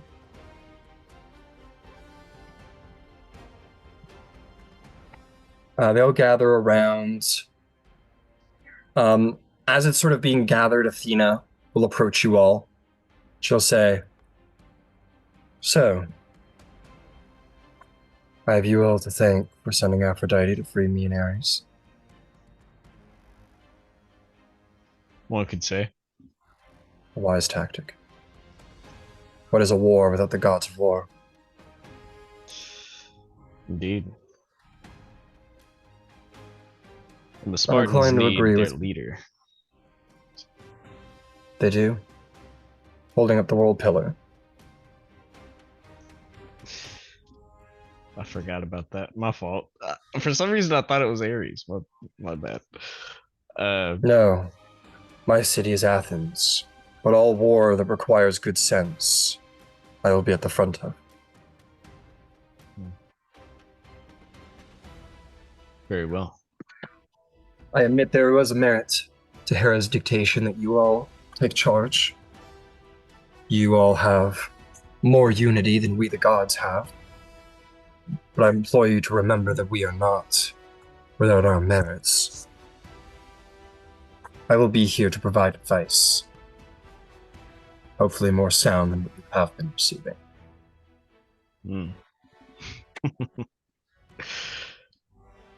With a chuckle, he'll look over at the board, so to speak. Yeah, they begin to sort of assemble. You see sort of moving through the doors, you see the various gods assembling. Some of them are not present. Some of them are out doing stuff. Demeter, Dionysus is busy. Apollo will arrive. He can pop in and out. Hephaestus can pop in and out because he's just building stuff at the volcano. Nike's definitely here. So yeah, and you guys would see like Apollo and Artemis here at twilight walk through the door together. There's a very visible sort of excitement, like a wide-eyedness to Artemis when she sees Athena, and sort of like runs up to her, and like gives her a big hug, which Athena sort of takes unsurprised. And then there's a very clear like reservation. She steps back from Athena. Goes, well, it's good to see you again, Athena. We all missed having you guide us in this war. And then curiously enough, Athena smiles at her. And the two just kind of join in with the amount of gods here and there. And you all begin to take a look around. Athena says, well, why don't I explain what has happened now? Aphrodite came to the ruins of Seriphos. She was able to free Ares from the thrall, and then they were able to free me as well. And the three of us joined together and we were able to defeat the Titan who bound us in rage. He is now back in Tartarus where he belongs. That is a Titan defeated and two gods retrieved, the gods of war. Sounds like a worthy investment. Huzzah! Make a persuasion check, see if the god. See if anyone's huzzahing with you. Portal's God. silent. Bullshit. Can't do nothing. No persuasion check needed. Silenos does immediately. Yeah, Silence. Even Like, if it's- let's even if go. it's You just gotta one. be fucking shitting me, dude. Luck check. So- I don't give a fuck. I don't give a fuck. All right, yeah, that, was do a, it. that was a nat 1, dude. Okay, that's better. 18. 18. You get some you get some rallying huzzahs. You get like Apollo, Hephaestus, Hermes, Artemis. Aphrodite doesn't say huzzah, but she like sort of applauds with it, like excited with the rallying of everything. A number of gods sort of join in with this, absolutely. Is Pan here, or is he? Oh He yeah, does Pan's his here. I own forgot all about shit, him. man. Goes, oh look, it's all of you again. Good to see you. This fucking guy. Oh, it's good to see you, Ouroboros. Big boy. Nice to see you too, Pan. How's your forest doing? I forgot to ask. Oh, it's doing better. I am no god of water, but I am the god of the wilds. So you can be sure that the beasts and the shepherds, they all be turning on those bad folk who need a good kick in the arse. Very well. That's quite beneficial. Because Is most of- Aphrodite, it's been too long. And she's like, no. Very, Right. very like, Fred is like, no, please. Like, Ryan, so most of the Greek world is like wilderness at this point, right? Kind of. There I mean- there is lots of forest and lots of wildlands, yes. And that is to say, like, one of the major reasons why you guys didn't fall apart when Olympus was taken is the number of nature gods you had on your side. You had Demeter, you had Artemis, you know? Unknowingly, you had Pan. And that is why you sort of survived. The oceans were gone, the heavens were gone, the underworld was gone, but you had the wildlands, you had nature. Okay. Is what if Demeter? Yeah, Athena. Yeah, Athena will say, yes. There, up in Pella. Well, this is what's happening. I'm going to take it one step at a time, if you do not mind. Keep everything in order. Hephaestus continues to work in his volcano, and he has armed the Amazons. Why don't we go take a look over there? The Amazon forces have gained greatly in strength, and the stone giants are losing their force. They are being defeated. Some are being pushed into the woods and destroyed. And, well, the Amazons outnumber them significantly. It'll take some time, but the stone giant front is being destroyed with the help of Dionysus. The giants remain, and I'm sure they will counter the loss of the stone giants. The fire giants continue to move ever further south to Libya, where the other Amazon tribes reside. The frost giants have tiered off. One force is heading down the coast south, the other is moved to attack Samothrace, but are meeting some resilience. See you, Katara. The Myrmidons continue to travel south. We don't know where they're headed. Hill giants continue to move towards Pella. As some of you may have heard, Hera was taken by Atlas, taken to Mount Olympus for imprisonment. And Atlas returns now to Pella to seek any more disturbances in the area. What else? Oh yes, the forces of Dion, King Atalos, and his divine judges have made it to Delphi to keep an eye on the Oracle of Delphi, that she might not be taken by military measures, just in case. As you know, Argos has been sacked by the Spartans. The dwarves have made their way up north the coast and intend to move on Corinth soon enough. And I believe that is the majority of the map. Let me look at what you asked them to do and see if I missed anything. The giants, Demeter, Hephaestus. Yeah, you confronted Perseus, the god of destruction. He has been brought to the underworld. Very well done. With that, the recovery of Pan, the god of the wilds. No small feat. We've had many victories. Looking at you, Nike. Nike's like, my boy. Love having you on the team. Unfortunately, Psyche, who I'm told left here for Thrace, was captured as well by Atlas, a force to be reckoned with. Yes. He can also move quite quickly with his bounding leaps. He can travel quite far, quite fast. Yeah. And that is all. That is how the Greek world has changed since you've been here last. All right. And we can, at this point in time, more than likely write off the gods that have been captured in Olympus, unless we do some sort of cloak and dagger approach and free them. We'll take a substantial force to approach Olympus. There's a reason why the gods picked it for our sanctuary. And we have all, through our various divine powers, spent a very long time making it into the fortress that it is. It will take a great tactical plan and as much force as we can bring to bear to hope to try and take it from Kronos. Unless there's... The only way to attack it is on a frontal assault. It's the only way to engage Olympus. It's at the peak of the mountain. They'll see us coming. There is no possibility of surprise attack. Indeed.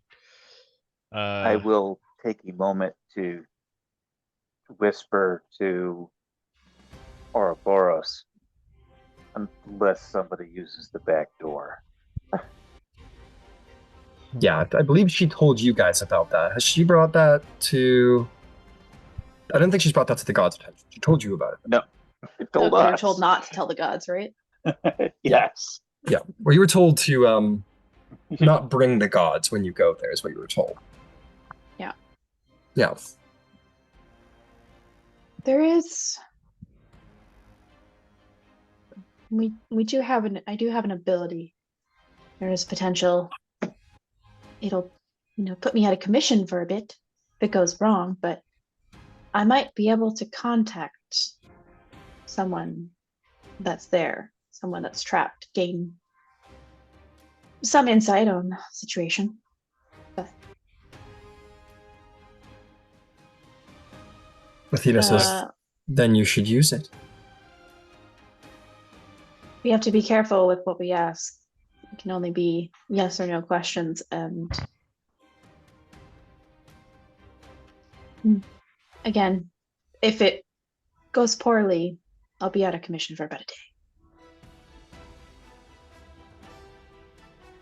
Tina says that I'd advise anything you ask should be of a tactical nature. Not, are you all right, or anything of the like. Only that which would serve our cause. Why did they get all big all of a sudden? Oh, it's terrifying. You Look wanted up it- and see that. You wanted to have it their actual size, I guess. I did, but they weren't doing it. But now they are. So I'm like, why? I thought It's your shit so was great. working with the gigantic mod or whatever. Yeah, but when I load a new map, or when I close Tailspire and reopen Tailspire, it resets them all.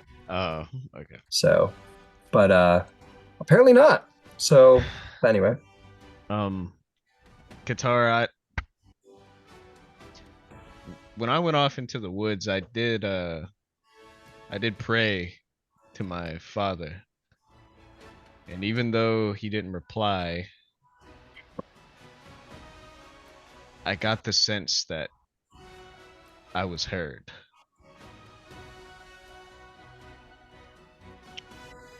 So by some means, they can still communicate, or rather hear us, but I don't know if they can act on any outside sensory information. I don't know what the extent of their bondage is, but I suspect that they can't be of much help at this time.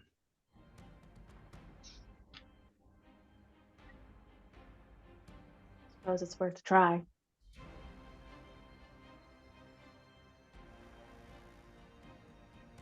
But Well, if again, it we need takes to you out pick of our the fight. questions. Well, Yeah. just means I have to rest. Yeah. So we have to choose our questions and when we want to ask them wisely. Very well. How long will you be out? A day? I need to rest a lot, What is a lot? a full night's rest. Okay, so a day.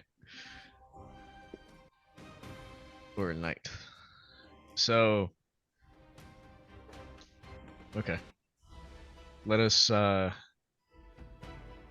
do some more strategic thinking, and then later after this even, then we can ask those questions.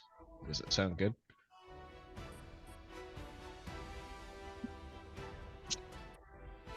All right. Agreed. you hear enough, and you see Ares like stand up. I mean, to sort of like puff towards the door. Aphrodite sort of says, "Ares, please, just hear what they have to say first before making any decision." He says, "I'm leaving for Themyscira." And he sort of turns to the assembly and says, "Does anyone intend to stop me?" Can I ask It- why you intend to go there? His people. He says, "My daughter is fighting for the survival of my kin, my bloodline. The Amazons are of my bloodline, and my daughter is their queen. If Niobe is fighting against giants and their kin to protect her home, I will be there to kill her enemies. And if anyone here intends to stop me, I will cut through you to get to her." Ares, it is wonderful to see you again. Allow me to preface by saying I have no intention of stopping your support of Themyscira. As a matter of fact, I see it as a sound tactical decision. And that is where the fight for the Demithots will be next. So perhaps we are thinking of like-mindedness. Then I'll see you on the battlefield when you're done flapping your lips. I'll see you. And he turns and he leaves the hall. It seems Ares is determined, and no one will be getting in his way about it. Ares heads to Themyscira. Can I get a sense on what Athena thinks of that? Because I'm just curious. Make probably so me used to it. insight check. Okay. She deals with this shit all the time. 25. Ares and Athena are always at each other's throats. Yeah. They are two sides to the same coin of war. Athena is wisdom and solid tactical foundation. Ares is like the wild fury of bloodlust. He is rage incarnate. And so, there's always the clashing of those two things in a warrior. The right thing, the tactical thing to do, and the voracious bloodlust thing to do. As you say, Ouroboros, that's the tactical thing to do. Katara, you catch like a little, you're like, yeah, that sounds like tactically sound. Katara, you would have caught like underneath the helm, Ares sort of like didn't take that as a compliment. And Athena in the background sort of like smirking in Ares' direction. Oh, I definitely would have said at the end of that kind of dialogue between me and him, the Demithots give you our blessing to go to Themyscira. He stops at the door and he goes, I didn't ask for it. Nor did you have to. Can He I just make a continues his exit. Yeah. Can I make a guess? Petty. Um, Petty. Well, we wanted you to do that anyway. Basically, Go ahead, Katara. well, because I'm just thinking, do I know of any battles that were influenced by both Dionysus and Ares and what those turned into? Because I feel like that might be a potentially bad combination. I make me a religion check. See if you can recall them Okay. uniting. Yeah. Oh, that went the wrong way, but I'll take it.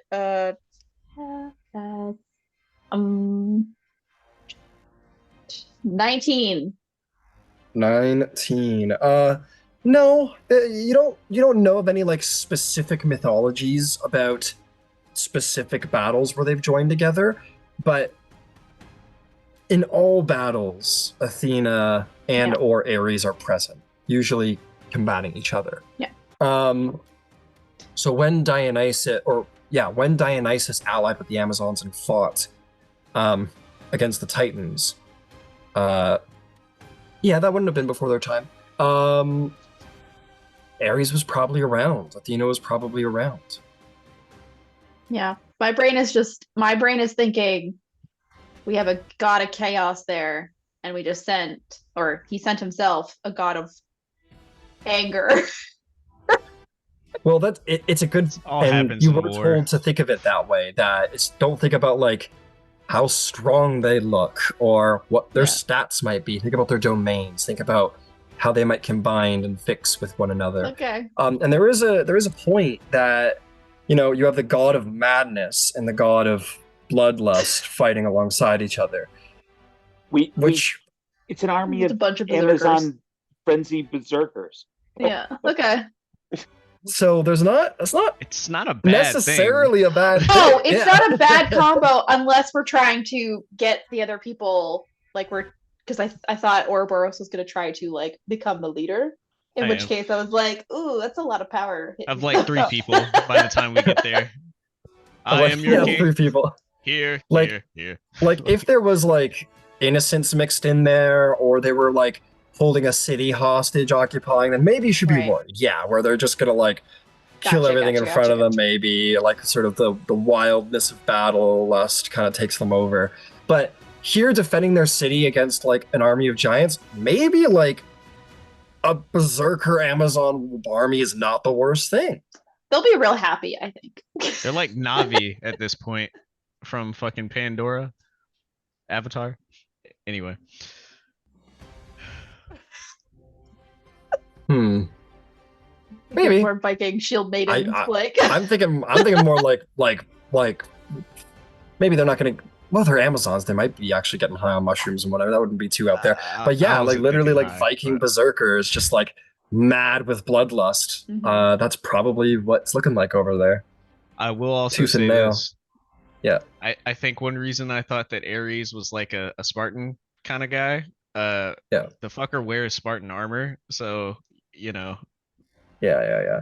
Like, keep in mind, like, you know, people follow Olympus, right? Because Sparta, like, you know, their heritage, the mythology is that their blood comes from Hercules. The first Spartans were born from him.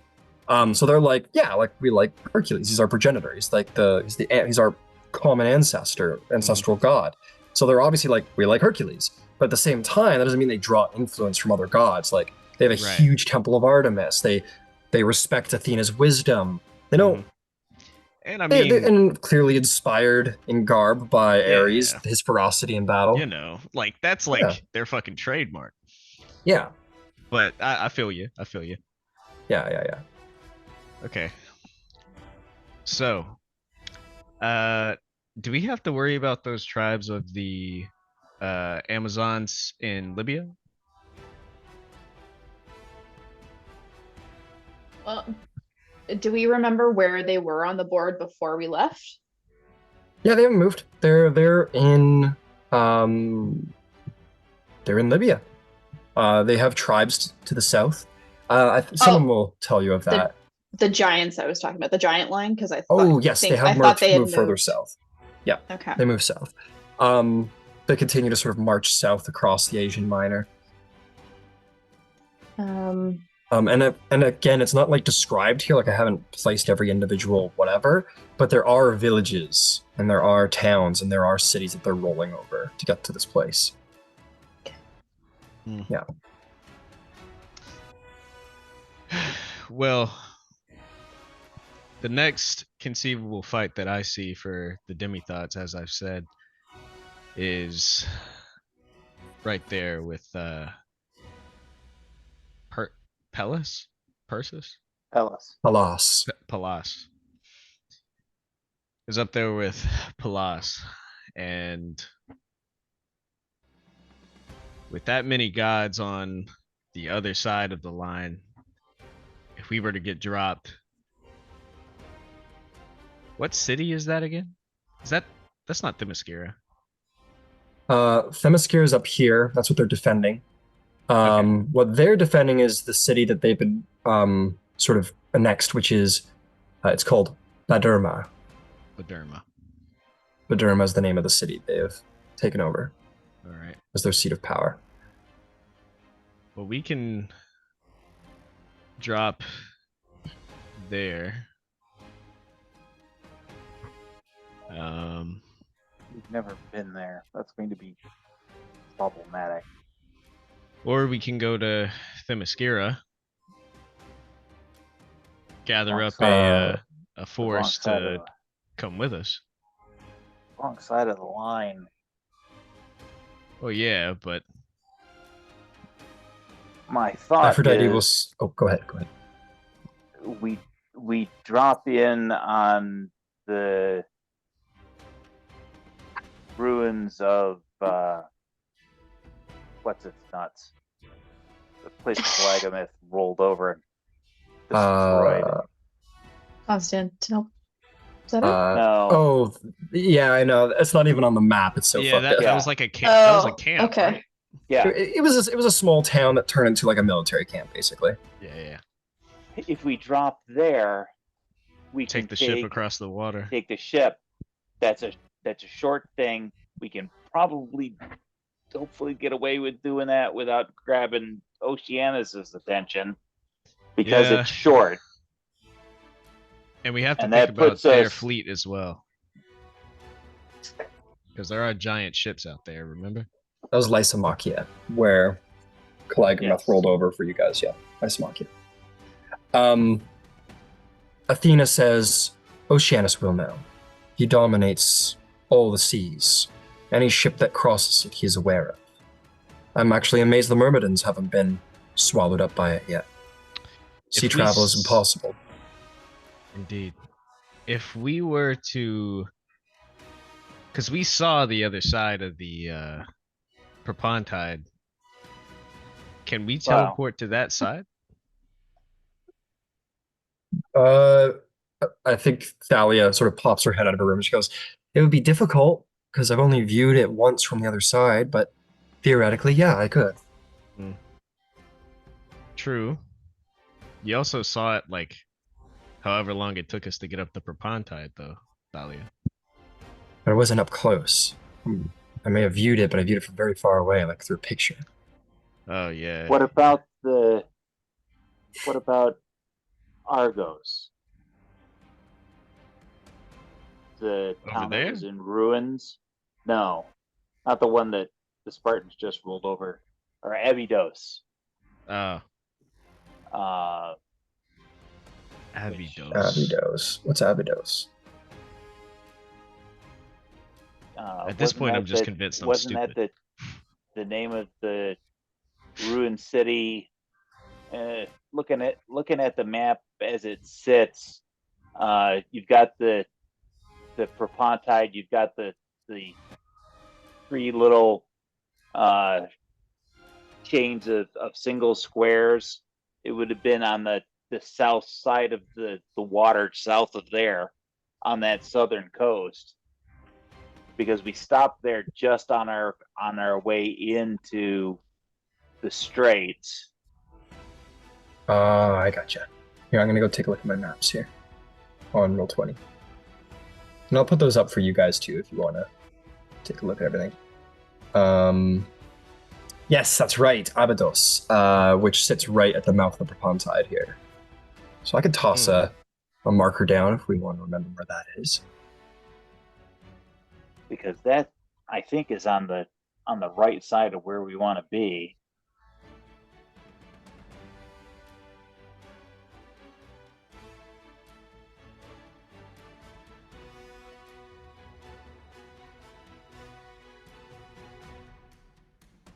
Unless one of y'all have You been guys- to Troy.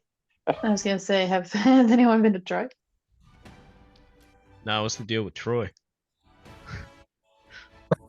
What's all this Troy Aphrodite's stuff? like, Aphrodite and Athena sort of glare at each other.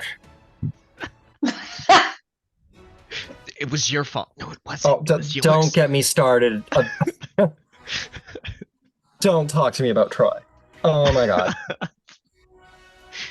I think Troy's like over here, isn't it? Yeah. Yeah, it's What like it right looks right like. in that. Yeah, somewhere there. Hmm. I think is it further up? I don't know. I'll find out in a second. I'm just Mhm. trying to lay down your new spots here, and then I'll be more Very accurate close to about it. there for sure. Lysimachia. No, that's about where Lysimachia was. In fact, I've got my Perpontide a little too open.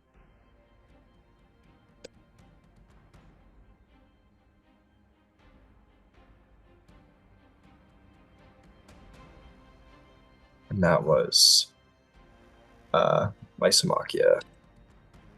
Considering the king who is founding it is assassinated, it makes sense that it kind of isn't being put together anymore. And this is the back door.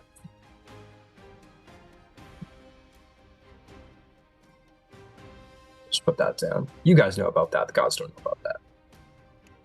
Where are they? A place called, oh, you didn't find out where, a place called Karastos. Yeah, I remember. I was just looking on the map as where they were. Cool. I'll put that in actually. The name of the place.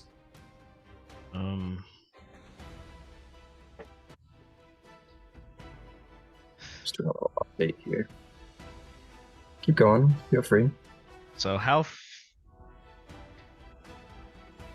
Athena, how dangerous would it be to simply cross the Perpontide? Incredibly. The full force of Oceanus would probably come down on you. Is there any chance that we could be fast enough to get from one side to the other? Faster than the Titan that commands all the oceans and all its tides. Well, anything that is moving of Gyasi's volition, I would say yeah. Yes, he may be a capable sailor, but Oceanus is the water that you'll be setting foot into. I wouldn't recommend it. Do we have any idea how the Myrmidons are traveling? How they've managed to? By sea. By sea. I'm not certain why they haven't been capsized yet. But there are many on the seas, and maybe he hasn't considered them a great enough threat just yet. A ship like ours would be instantly. We scream threat. Yeah. Yes, you will come up on their radar a little easier than the Myrmidons. They keep in mind the Titans don't have a foundation in history that we do. You all value the Myrmidons because of their history with Achilles and the legends in Troy. The Titans are unaware of such legends, and do not consider the Myrmidons to be some special soldiering group. For all they know, they're going to reinforce Argos after its capture. They don't know. They could be fleeing for all they know. They do not know the capabilities of the Myrmidons. You all, they know quite well. The weakness of the Titans is they do not know our histories, capabilities. They only know what they have been present to the last 10 years. If you want to get the upper hand, use our myths against them. Artemis says, why are we talking about Poseidon? Artemis rolls her eyes. She hates Poseidon. It's just because he is a cruel and foolish god despite his power. And there's perhaps more interesting things to be done. And Artemis goes, yeah, but he has the keys to the Kraken. Zeus is gone now. We don't need to... We could just do it. We could release the Kraken. Solomon's eyes light up.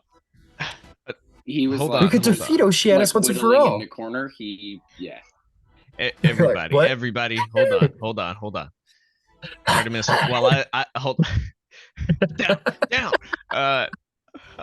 Now Artemis and Silenos, while I love your candor, I have to bring light to the situation. How the fuck do we get down? What can I do to help? Metaphorical. Oh. Yeah, sorry. We need to have the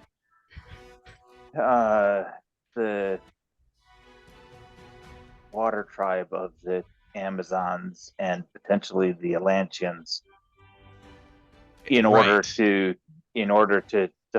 flip that particular table. Indeed. And otherwise, we get drowned, and that's the end of the day. Artemis says the Atlanteans are loyal to Poseidon. They're a city under his foremost rule. If you free Poseidon, he can rally the Atlanteans. But the problem is getting down there. Yeah. How do we get that far under the water? Hephaestus says, I think I could probably build something to help you all get low under the seas. I think I could create something like that. If you can, then that would be most useful. All right, so I should prioritize making you things to survive the seas. Well, okay. Let me list this on the table as well. Over there, we have Hercules. Right now, he's holding up the world, as you all know. Now, if I'm not mistaken, I feel like I remember you, Hephaestus, saying that you could build a contraption to mimic that action. I could. It would take some time, though. It's no small thing to create such a contraption. We have never even invested any time or thought into repairing the world pillar. We've always had Atlas to hold it up. It's been a perfect prison for him.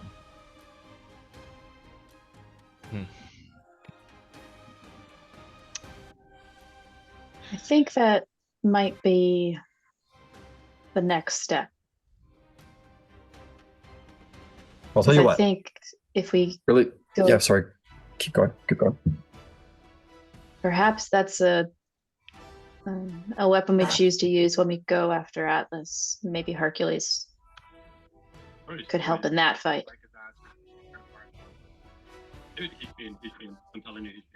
Athena will myself. say another god could hold the world pillar up for a limited time.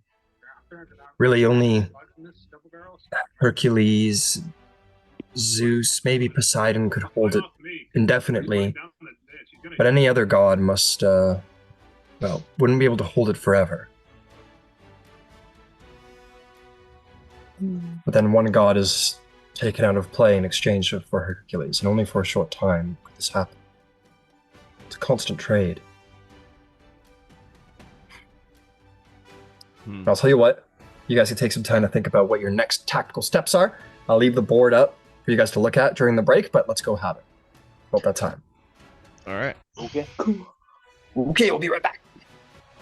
And that's unusual because, God versus Titan one-on-one, Titan's going to win. But Apollo has the Chariot of Fire, which is a significant power boost. So it is pretty much a stalemate there, but a loose stalemate, right? Like if either one brought a sizable force to bear, it could change the balance. We could send another god up there. Send Artemis. Go ahead, Silas. Is there like any Titans that kind of contend Artemis, or does she kind of just like hunt? Really Artemis, sure like if you mean, is there like a one-to-one, like an arch nemesis kind of thing? Kind of, yeah. There. Or is there like anyone that might seek, or like any one of those Titans who might seek ill to her or the wild itself? Ill to the wild itself. The god of civilization. Well, these are. And that's the thing is Titans are like very primordial beings, so they don't care about stomping civilization. There are. Give me a moment while I look into it, but I can tell you about Artemis anyway. Her sort of arch nemesis would be the Titaness Selene, who is the goddess of the moon, but she hasn't been a threat, or she just hasn't proven to be a threat. If you were to ask the gods, they could tell you about her.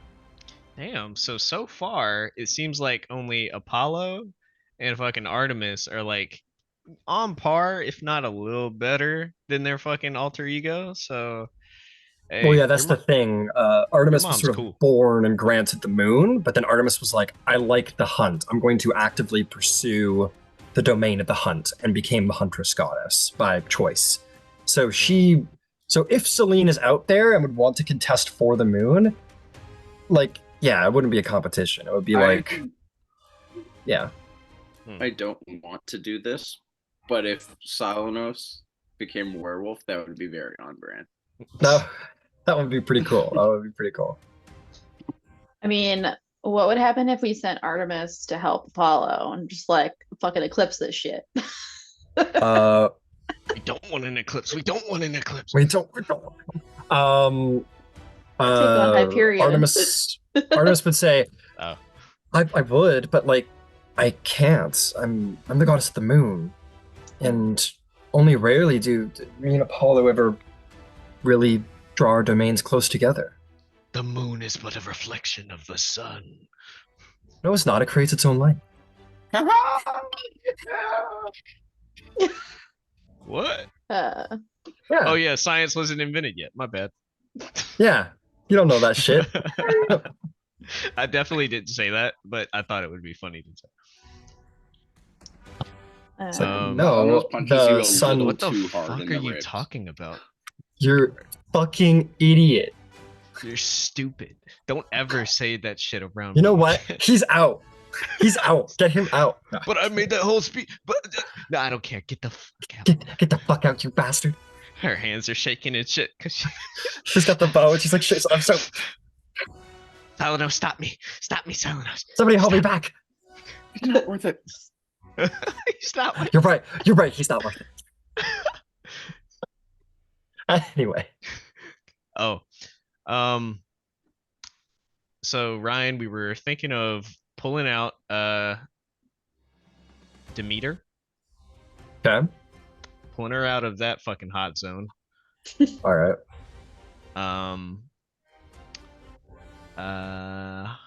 I think Hermes is we're like, you mean like right now? I can go get it. if Yeah, we'd that- like her not to be Atlas Toe Jam. Yeah. Okay. Yes. Okay, see you in a minute. And he'll vanish with all due haste.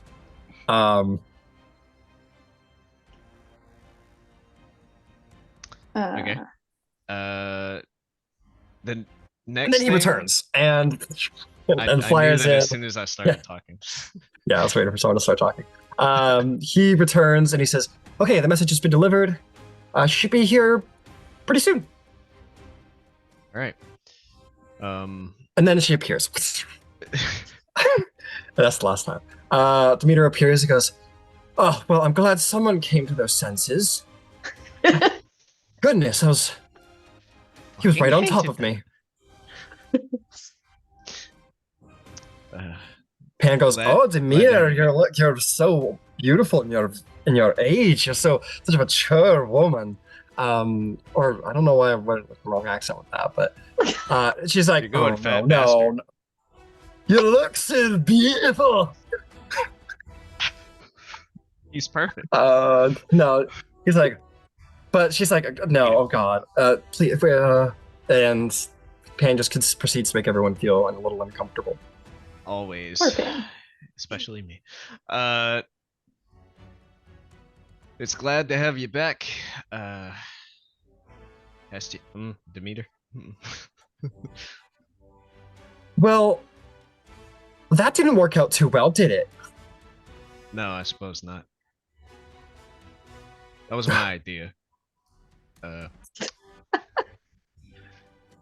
Well, maybe we should leave the harvest to me in the future.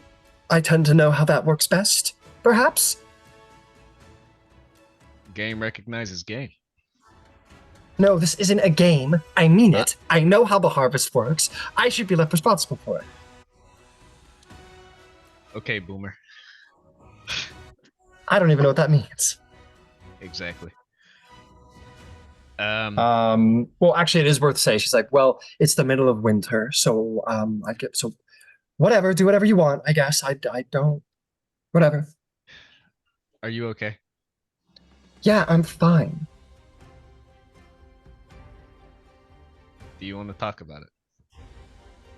No, I'm fine. Inside check. No such check needed. Fines. You know what fine means. Even if you're a man, you have a -5 to that check, though. Okay, good, because I thought there was something in the arms of the age.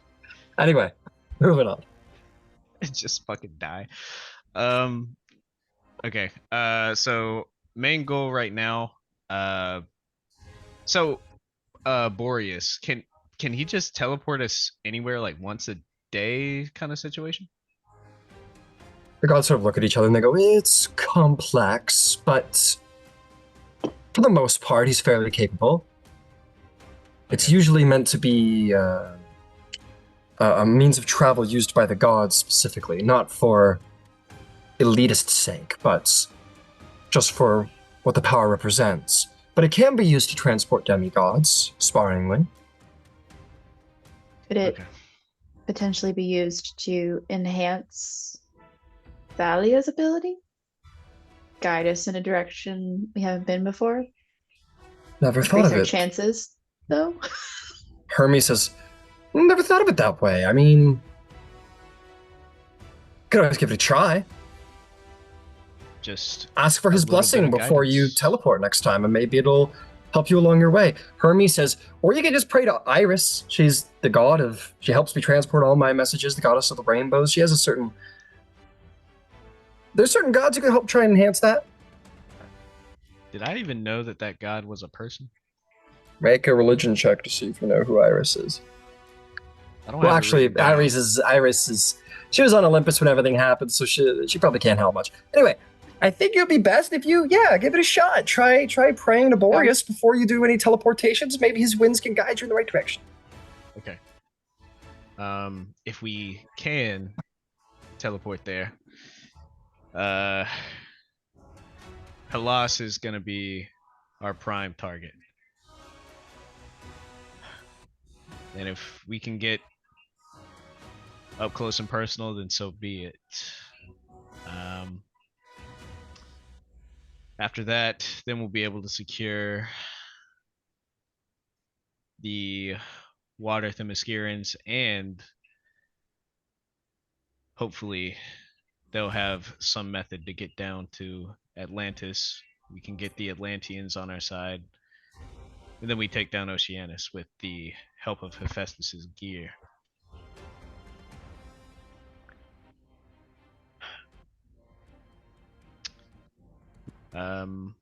Katara wanted you, Hermes, to see if you could get to the Myrmidons to see how they're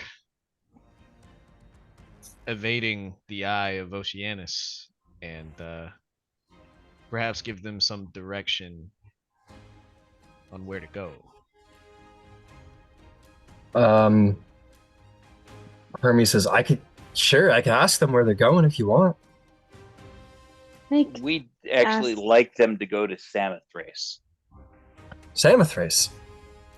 Yes. I think if this all goes well, or at least as we intend, if we're able to help at Themyscira, that would be the next logical spot for us to transport to. Athena says, then they will go there. I will ensure their prayers are answered as to where they should go next.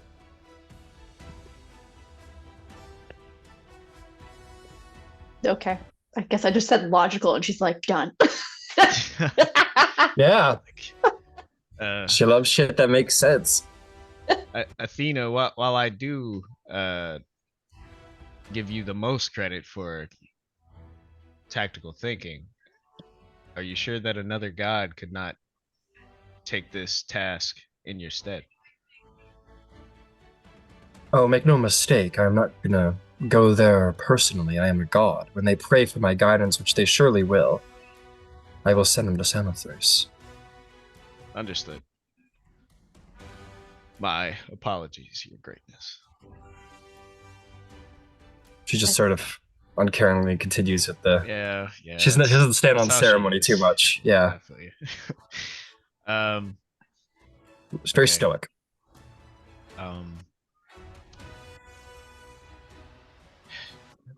And so just to put it out there, the gods that are sort of you have on standby right now, and I'm just going to bring these guys over here who you've had chilling on the... Well, I'll just kind of line them up, but I'm going to just put who you have on standby still available to you, so you know where to put people.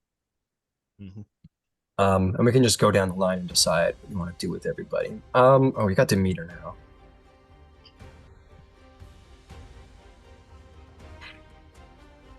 Okay. So let me go down the line, if that's the easiest way to go about it.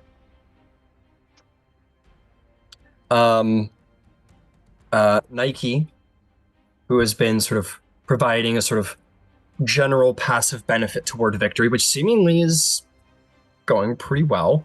You've had many victories across the Greek world lately. She says, should I stay here, or is there a task that certainly needs victory?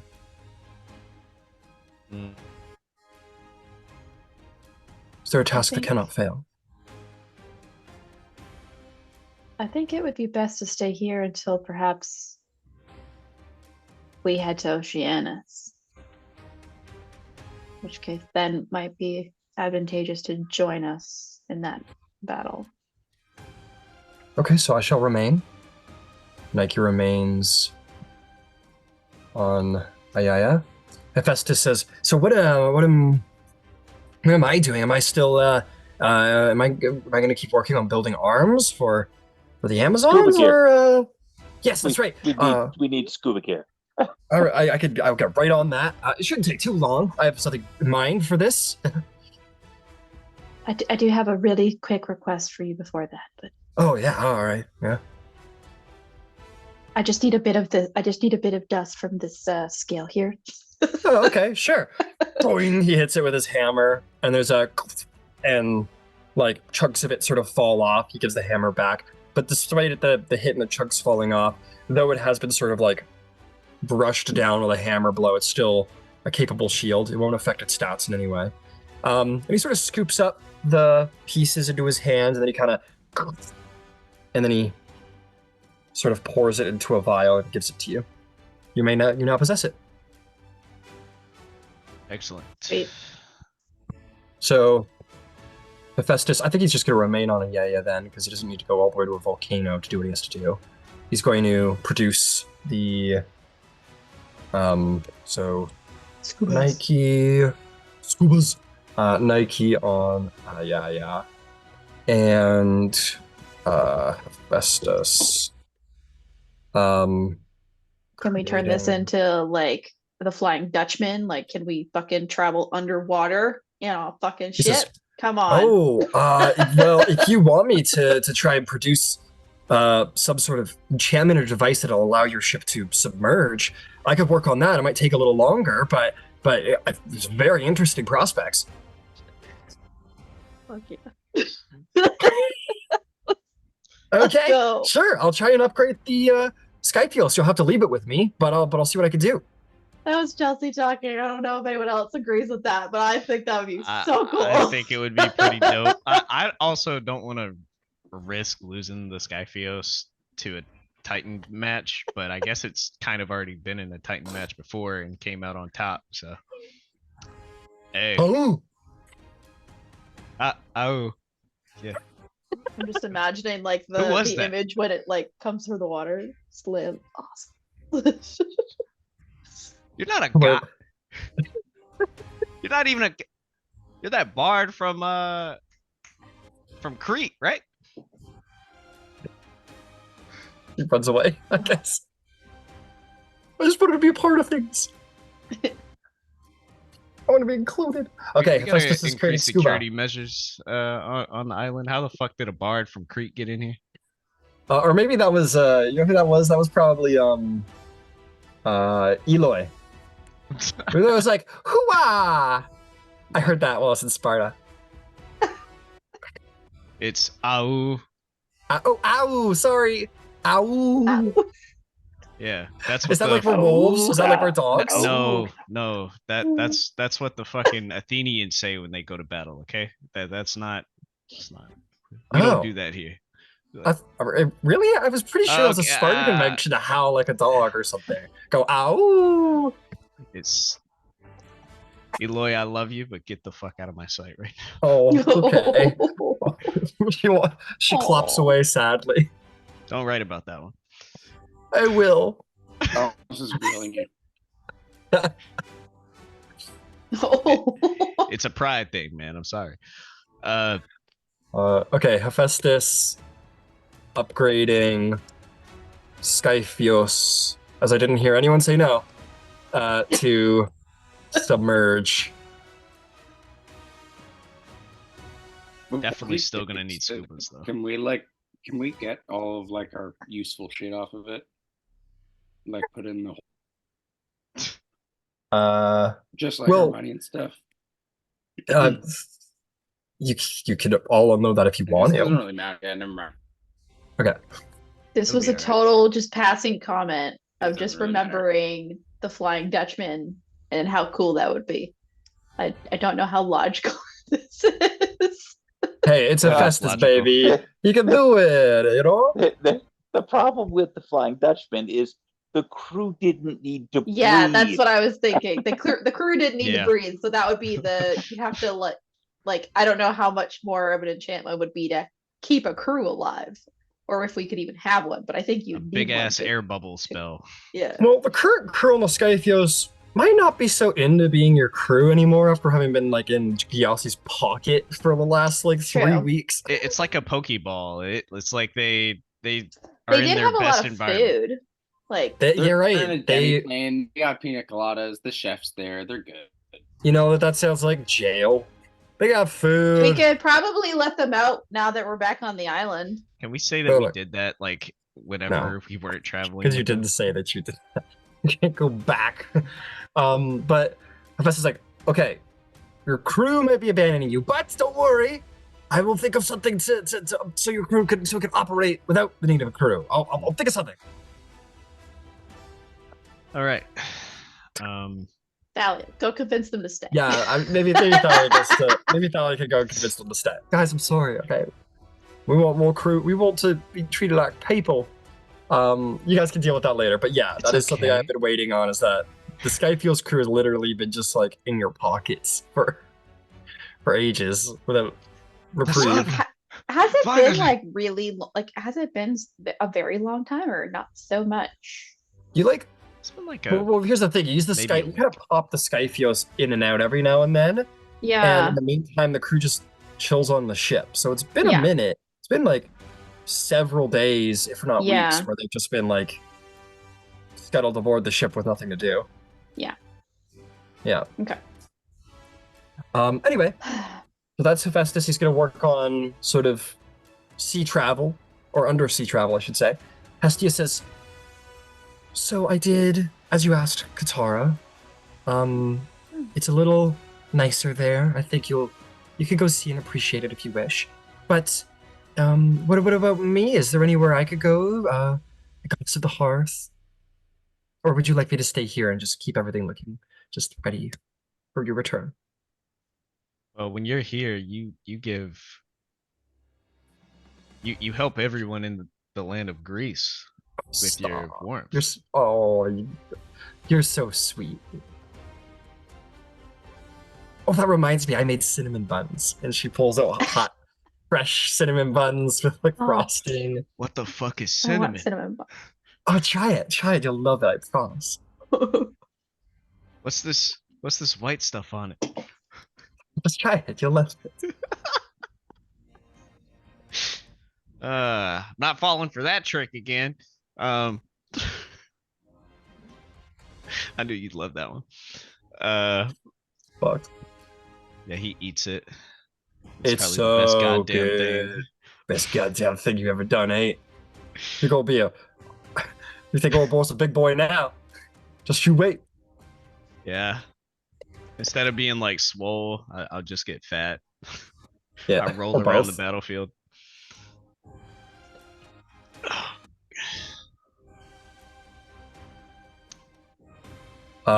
Anyway, what would you like me to do? You want me to stay here then and tend to the hearth of a yaya? Yeah. Yeah. Cool. So she will do that. Okay. So she's gonna stay put. Hermes is like, I'll keep delivering messages. I imagine you don't have anything more specific for me to do. Keeps That me would be accessible. fantastic. All right. Maybe double check where the Titan in the underworld is. Well, Hades will report that if anything happens Okay. there. I've been in touch with Persephone. She's keeping an eye on him, making sure there's no plots of diabolical nature. Okay. Pan says, "Hey, what about me? What do you want me to do?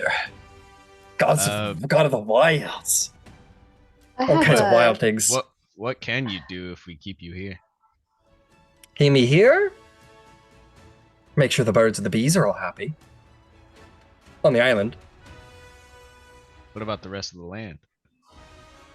I don't know, I'll sit just fine while I'm here, but, you know, if I'm somewhere, I can make it do something a little more specific.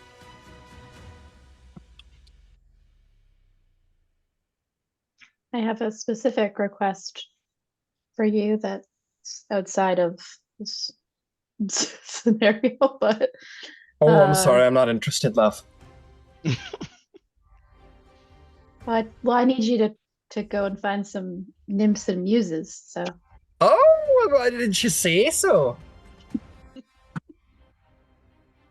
That's my specialty. yeah, I was gonna see if you could help me with one of the ingredients for the potion. Okay, so he'll go on potion hunting. Ambrosial Euphoria Elixir. I need ambrosia infused fruits, but I also need essence of laughter from nymphs and muses gathered during a festival celebrating artistic expression. I thought he could Oh. find that. Goes, interesting. I'll need the help of the love goddess to get that done, I think. Aphrodite's like, or you could just have me go find those things. After all, the elixir of the ambrosia is a little bit a secret between me and Zeus anyway. I could just do it without Pan's help. Pan's like, oh, don't be like that, love. We'll have so much fun together. I'll leave it to other people to decide if they have other plans for Pan. Pan, I was actually wondering if maybe you would be the one to accompany us to go slay Pelas. Slay Pallas? Why do you want me to slay Pallas? I mean, I could certainly try. I don't know how many beasties that could outmatch a giant, though. Suppose not. Is there anybody out in the wilds you want me to go take care of? As a matter of fact, yes, I would. Would you mind going down to Libya? There's a giant front there that I think you would have a lot of fun with. Okay, I could turn the beasts against the giants as they approach. Yeah, hamper them and all. I can't promise a defeat, but I can certainly slow them down and maybe even defeat a couple. That would make it all the easier for the Themyscirans. Alright. So you'll put Pan to the job of slowing down the fire giant line. Mm-hmm. And if you want to get your hands dirty, I'm sure you could, surely Pan of all the gods could take on a giant, a measly giant. Of course. Very well. We'll do a little work there. Slow him down. Do a little savaging. There you I go. wonder if they've got any giant ladies with them. You'll have to find that out. I'll have to find that out. That'll be a mountain to conquer. Yeah. Anyway, I don't see any problem with sending Aphrodite on your quest, Katara. Yay. Okay. Seek ambrosia fruits, and you'll have to send me the list again, dear, but those all sound like things I'll be happy to acquire for you. Oh, that's a long list, and I'll like pull it out for the other. Oh, I just meant the ones you were talking. Just the. There's other things on here. I can help with the. Some of them, like the fruits. Yeah. I'm very good at. I have other ideas about other people that might be able to help me with the other ones, but. Oh, Ryan, did I ever learn the location of my mother? No, you didn't. But, I think, Artemis went scouting after you left her from Argos. Was there somewhere specific you said to just go scouting? I don't remember. Did we send her scouting? Well, she said she was going to go scouting. Okay, it was her. She was just going to go do it. She was like, I'm doing it. Deal with it. Okay, if that's the case, she will actually give you that info. Okay. She's going to tell you, yes, you're seeking your mother, Ouroboros, with the loss of what's his face? Dickhead. Apollyon, that's right. She has made her way to the giant front to contest for the crown of the giants. She's going to fight Palas? No, she's going to try and become the queen of the giants. I don't have a lot of stormy giant minis left, so this is what we're doing. All right. Um, She's bringing the power of the storm to the giants. I imagine, from what you've told us of her. we need to get a message from the Oracle to the Athenians and the Spartans to have a summit of sorts. Apollo says, a summit.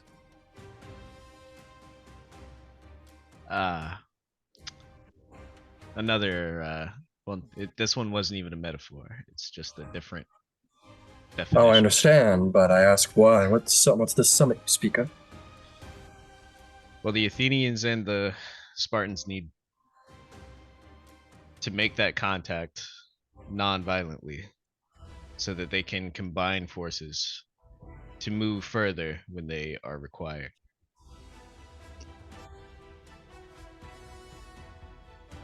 Athena says, my people have always... There's been wars with the Spartans on many occasions, but there has been an occasion where they've been allies too. It is possible, but I will say, the administrator Demetrius there, he is under the influence of the Macedonians. Not magically or anything, but politically speaking, he is allied with them, and by pact would be compelled to go to war with them. But would he go against the wishes of the Oracle?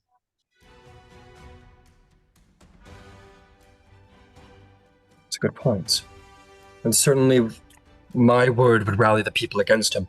Point being is that what would be Demetrius's instinct, what he has been held to, the pacts that he's made, are what keeps Athens from us. There are many ways to deal with this problem. Influence Demetrius to join with whatever sort of resilience you're trying to make. Maybe reform the Peloponnesian League.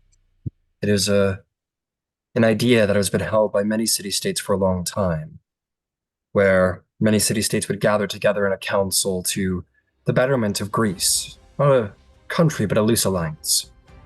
Maybe the reinstatement of the Peloponnesian League needs to be made available and the Athenians to join it.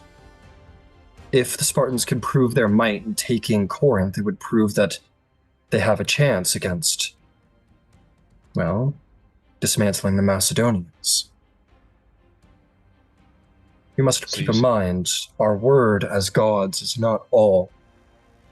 There are many instances of mortals going against our wishes, and many instances of us cursing them for it. We do not always follow our commands. That's the problem with mortals, they have free will. Who's his second? The second? Of Governor Demetrius. Yeah. There is a senate underneath him. He doesn't have a vice administrator. He has been sent there on behalf of Macedonia to keep an eye on the senate. Okay. Dibs. If the senate could be turned against him, they could overrule him. This could be dealt with a number of ways. Assassination of Demetrius, sort of politically bending his arm through the senate, the compelling him through overwhelming resilience due to divine intervention, whether I tell the priests to join with the Spartans, the Oracle dictates this as well and puts pressure on the administrator if Athens turns against him. There are many ways to go about this, but it's between Athens and joining the Spartans. Indeed. I see no quarrel with the Spartans going to take Corinth. Nor do I. It is a massive... sorry, my words just lost me. There's a massive garrison of Macedonian troops that would be loyal to Macedon. To take it means Arcadia belongs to, well, Sparta, I suppose.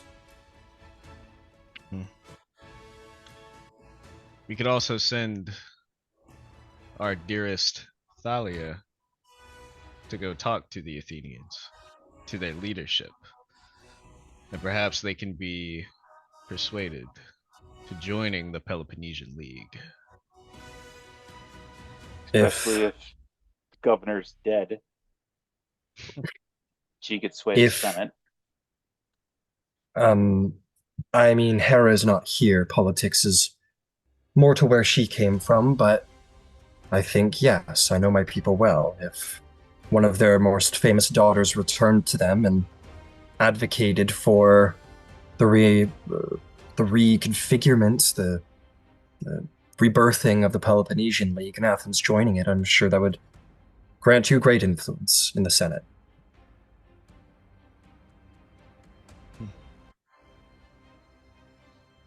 Thalia, how do you feel about that?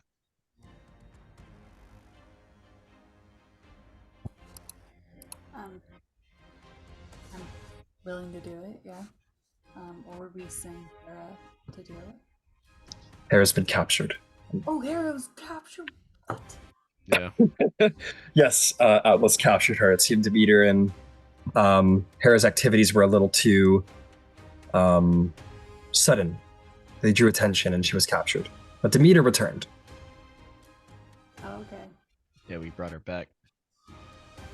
We secured the dragons for one fight in the future. Oh, that's cool. Okay. Indeed. Several ancient dragons, mounts, capable force. Mhm. Drake Warden Rangers. I think that's gonna be my next character, Loki. Yeah. Dragon Rider. Yeah. Yeah, I would be willing to help. Okay. So the Demithots are bound for Athens to control the politics there. Can you take care Well. of Colossus first? That's kind of where I'm leaning. Athena would say, I would like to remind you all. There's only so much that the wars of mortals concern us at this point. It is our job as the gods to watch over them and ensure that balance is kept in Greece. But it is the Titans that are our enemies. Do not be distracted by the pawns. I'm aware. We're gonna take care of Colossus then. As a matter of fact, yes. Tonight, Katara, you will talk to whoever you can reach in Olympus. Figure out, if you can, the methods of their enslavement.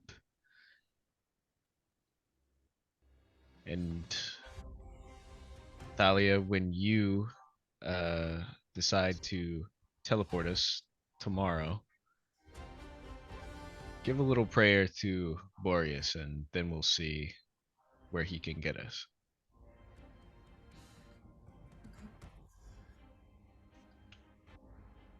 Is there anyone else that we need to employ right now?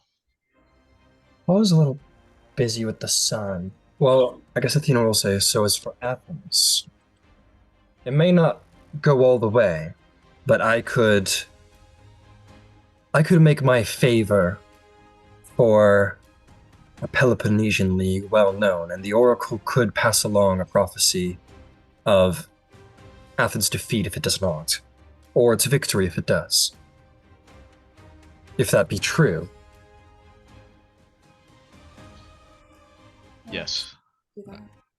I want Apollo that happening says- behind the scenes. Apollo says, there are prophecies that have not yet been fully realized and delivered, but she has already begun to see signs that if Sparta is brought to bear against the force of Athens, Athens will fall. I have no doubt that there is some relationship with the fact that the gods are with Sparta. So, if a message, a prophecy, was to be divined from the Oracle, it would surely speak of Athens favoring Athens to join the Spartans when they come. We cannot deliver false prophecies. That is not what we do. Nor would I want you to. Okay. Athens will receive Athena's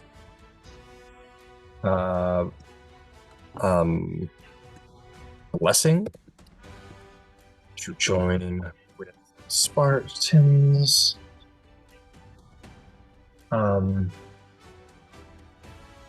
Oracle of Delphi's vision to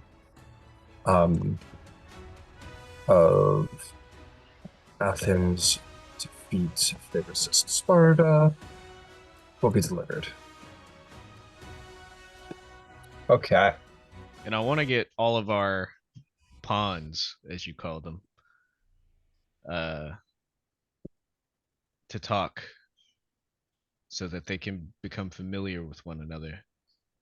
How do you Soon. intend for this to happen? Well, we can. Orvolcus will meet the Spartans at Corinth. You've already told the Spartans firsthand that when they meet them, they're not to be enemies of them.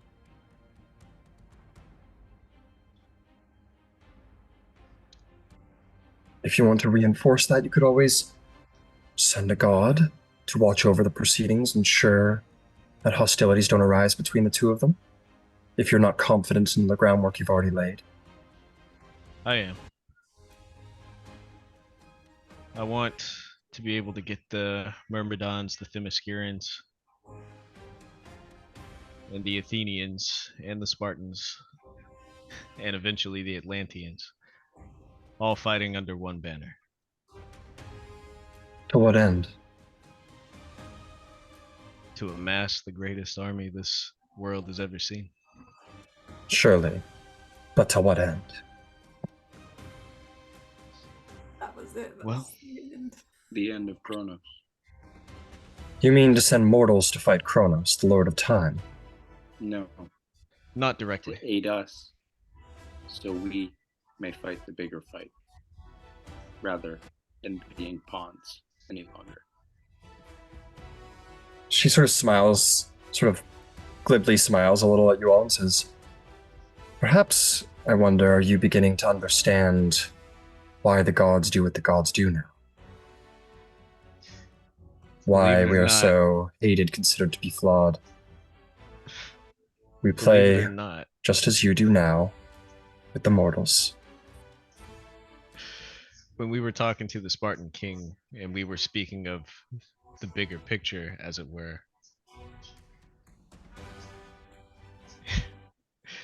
it's almost amusing how them down there, they don't even understand the scope of what's going on. They couldn't comprehend the scale of this war.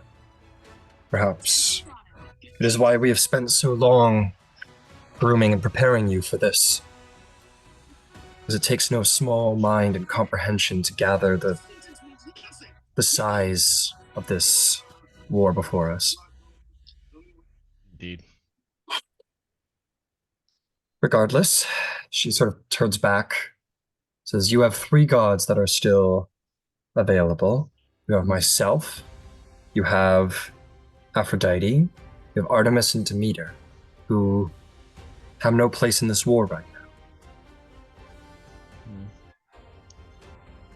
Perhaps. Each of us have our uses if we stay on Ayaya, but we all have our uses if you send us directly against specific goals. Athena, how do you feel about appealing to the strategical nature of all of the soldiers of Greece and beyond?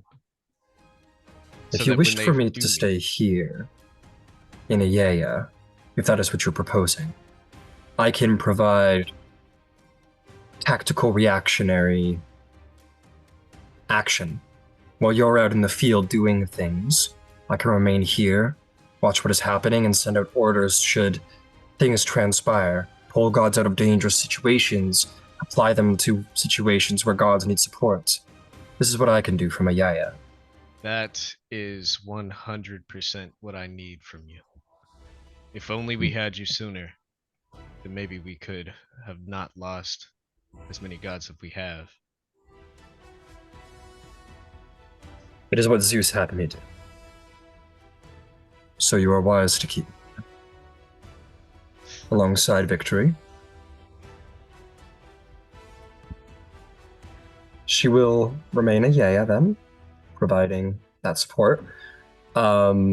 Which leaves Demeter, Artemis, and Athena. Demeter. I thought Athena was going to Athens.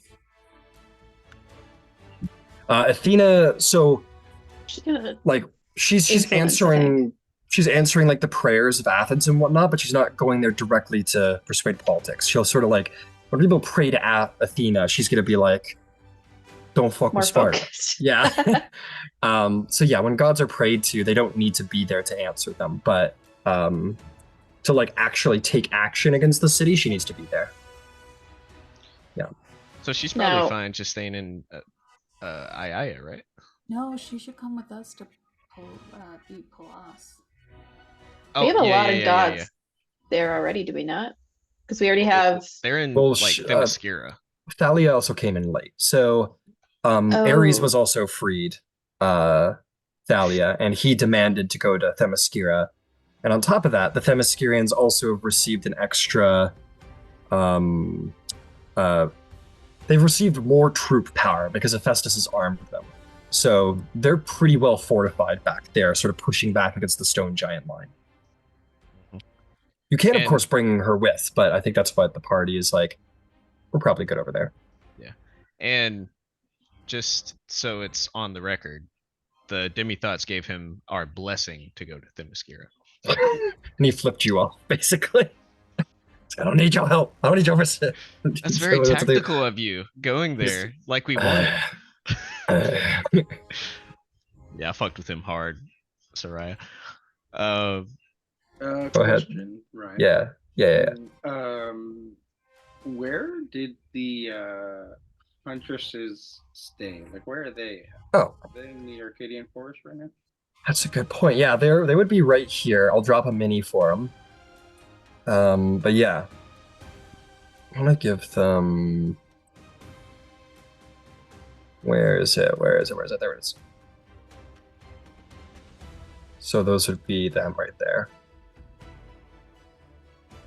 Oh, Okay. go smaller.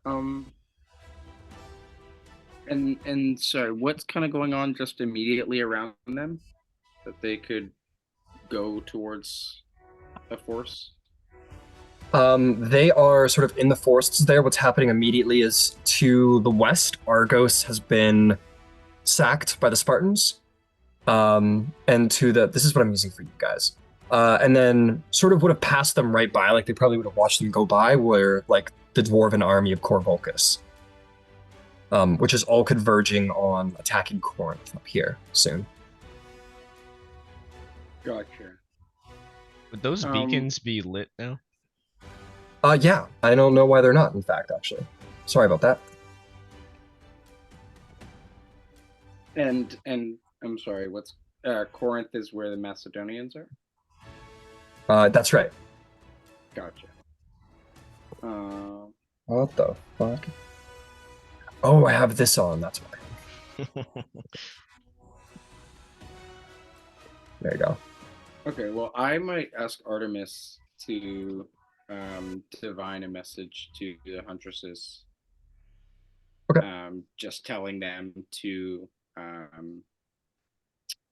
follow the dwarven troops and Provide support. Yeah, bolster. Okay.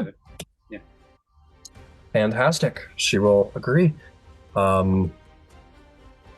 Huntresses of Artemis. Huge. You're putting together humans, dwarves, elves. You're trying to make an army? And actually, one other thing. This is another kind of like cluster of people that we've allied with, which they might already be busy, but specifically the Valinar, I believe. Oh, the Valinar. Yeah, they're up here with but the. I assume they're just fighting in that war. Yeah, they're up there with that. Yeah. Gotcha. Definitely. Cool. Yeah, it was just another faction I thought of. Cool. Yeah, no problem. Thinking me. All right. What about? Does anybody have any thoughts, feelings about what to do with Artemis, with Demeter, or with Aphrodite? They're just sort of neutral right now. Who's helping me take away Aphrodite, or is that separate? I would say, yeah, that would take her away. She'll go help you out. I want Demeter to. Demeter could help you as well with some of those ingredients. Katara, she's the goddess of like growth and hearth, and harvest and such. There's probably ingredients you can help with there. The three that are left are like ones I feel that help the most. I don't want to take them all. No. That's fine. I'm gonna give like a counter offer, and if you want to do your thing, that's completely fine. I just want to put it on the table. So as soon as the Oracle relays that information to Athens and Sparta, whatever, whoever that message is getting to about the Peloponnesian League,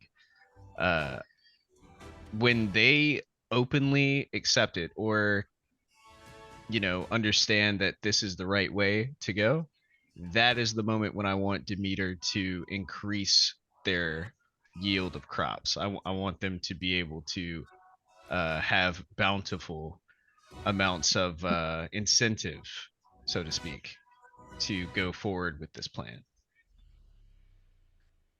As Maybe if that's the an oracle gods message too, like an oracle prophecy that could be put out too.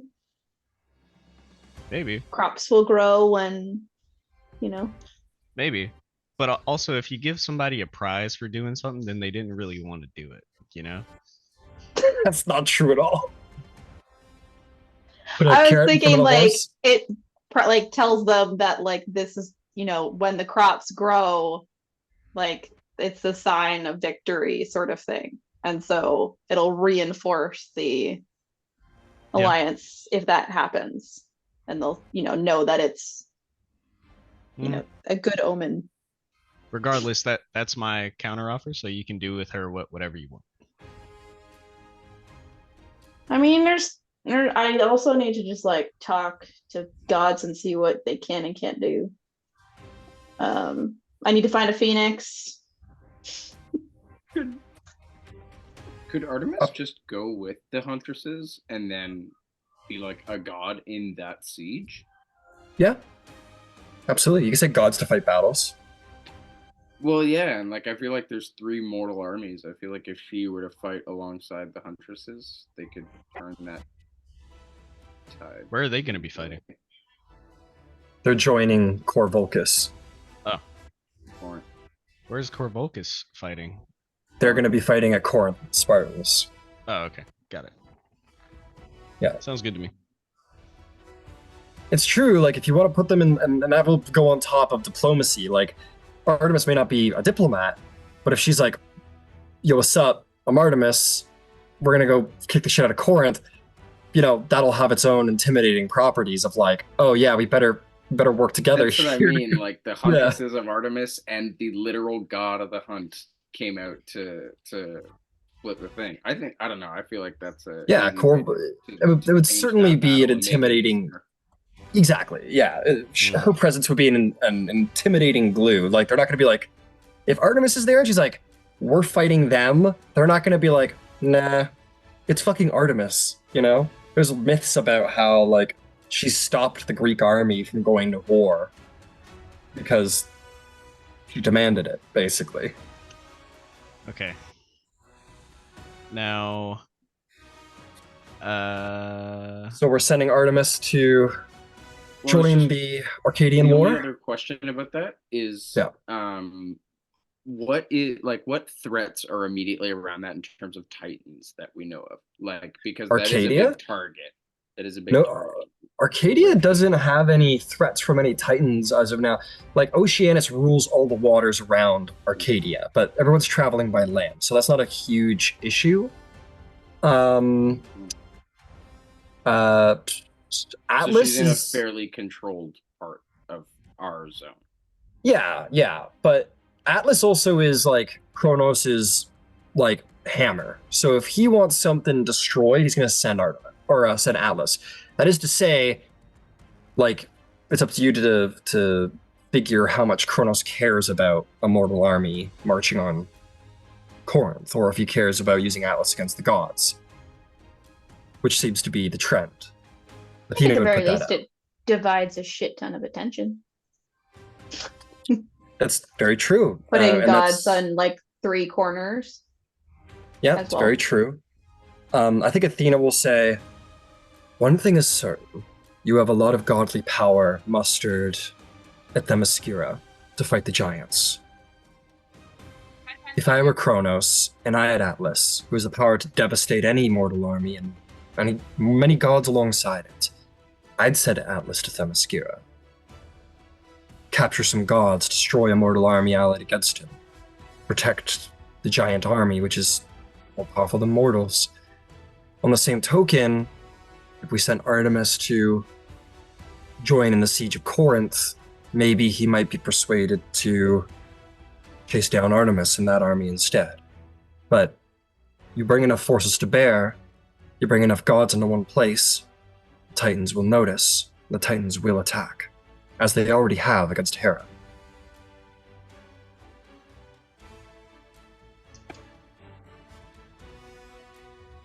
I think I'll ask Artemis. I'll turn to her. Or like my mom, I'll say, do you think that the siege would be beneficial? Do you think you could get away if things got... If I was there, Corinth wouldn't be an issue to be taken. Immortals would fall in line, or fear for my anger. And if Atlas decides to show his ugly face, he won't catch me. I can't speak to the rest of the mortal army, though.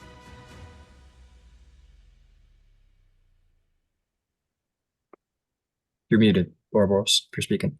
Oh shit. I say we go through with it. Athena says, tactically speaking, as you said, Katara, dividing their attention is intelligent. If the mortals go to Corinth and they begin their siege, and Atlas goes to Themyscira and defeats the army there, all of the progress you've made there, then that's that. And then if you send someone to go and try and help the Spartans, then Atlas will go there afterward. But if you attack 2 places at once, Atlas can only be in one place. I think you should take Artemis and you should do as you say. Tactically, it's sound. Divide attention. Atlas is closer to there, so that's my thinking, is that rather than send him the long way, you might go the shorter way. Atlas is also very fast because he has a momentous strength to jump across the continent, but he is not infinitely fast. You cannot jump around the world with a single bound. It'll take time for him to go whichever direction he wishes to. And where did we put Athena? Athena is She's staying on Ayaya to Kicking provide around, yeah. reactional. And that's the thing, too. Athena says, if Atlas does attack one of the armies, I will be here to react and provide support. Okay. Sounds good. In that case, who's left? Hestia? Just a meter. Demeter? And Demeter, I think you were saying, is on kind of standby to Yeah. Yeah, she is. bolster that army. Well, I can help with Katara if she has ingredients she requires. I do need some dewdrops and flowers. I need extracted essence of night blooming flowers. Well, I That can would take be care of that. We'll take a little lunar work. lilies and midnight roses. Well, then I will help with that. So Demeter and Aphrodite will assist Katara in the acquisition of ingredients for her elixir. With that, let's take a little look over just to make sure we've got our bases covered, but that should be about it. So you've got Athena for tactical, reactionary Command station on Nyea, Hestia. Hephaestus is working on some, like, make the Skyphios submerge underwater safely gear, underwater gear for Poseidon. Hermes is running messages. Nike's providing a sort of moderate victory everywhere she can. In Arcadia, Artemis is joining with her huntresses to join with Cor Volcus, who will join with the Spartans in the siege of Corinth. Athens is going to find themselves receiving word from the Oracle of Delphi and from Athena herself about encouraging them to join with the Spartans when they come.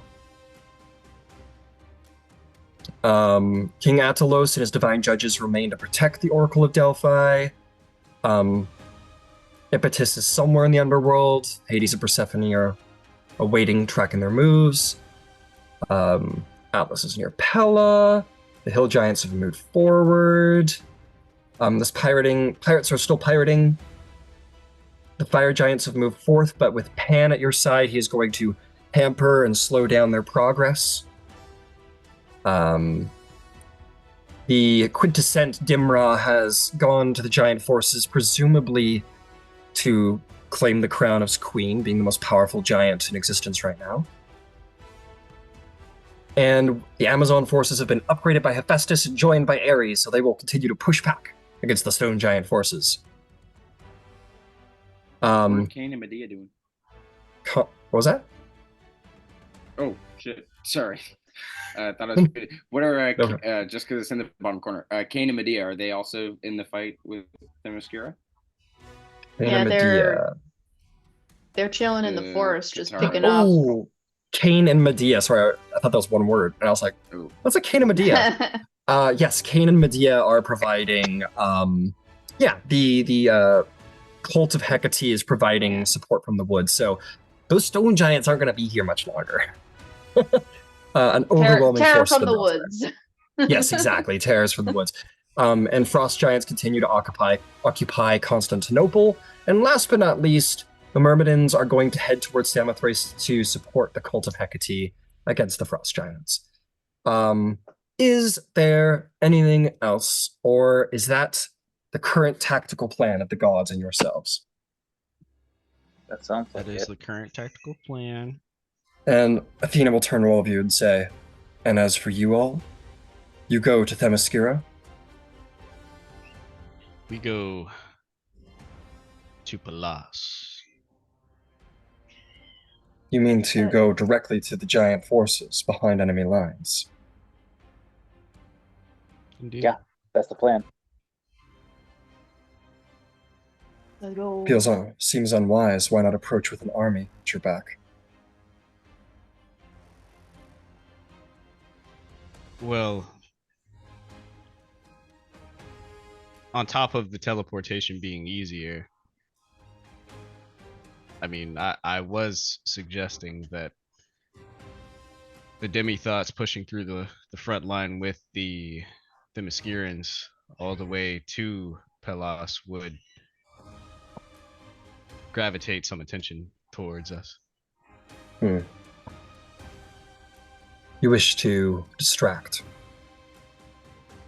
Perhaps it's not. Perhaps there's a way for us to sneak in. The five of you would tend to infiltrate the giant capital, make their way through the armies, and defeat Pallas and Dimra alone. I don't know what it looks like over there, man.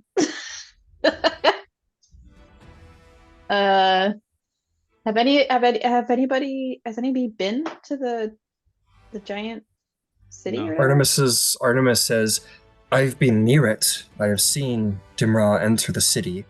They're doing something to it. They're transforming the land underneath the city.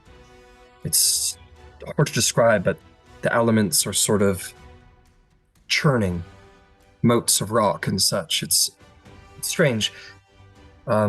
It's the primordial forces that tie all giant kind. Exactly. I know Dimra approached, but well, I mean, see for yourself. And You know, they have, forgetting, the big people who are there. Yeah. They have a great force of every giant kind stationed and protecting that city. You are small, though. It's possible to sneak in.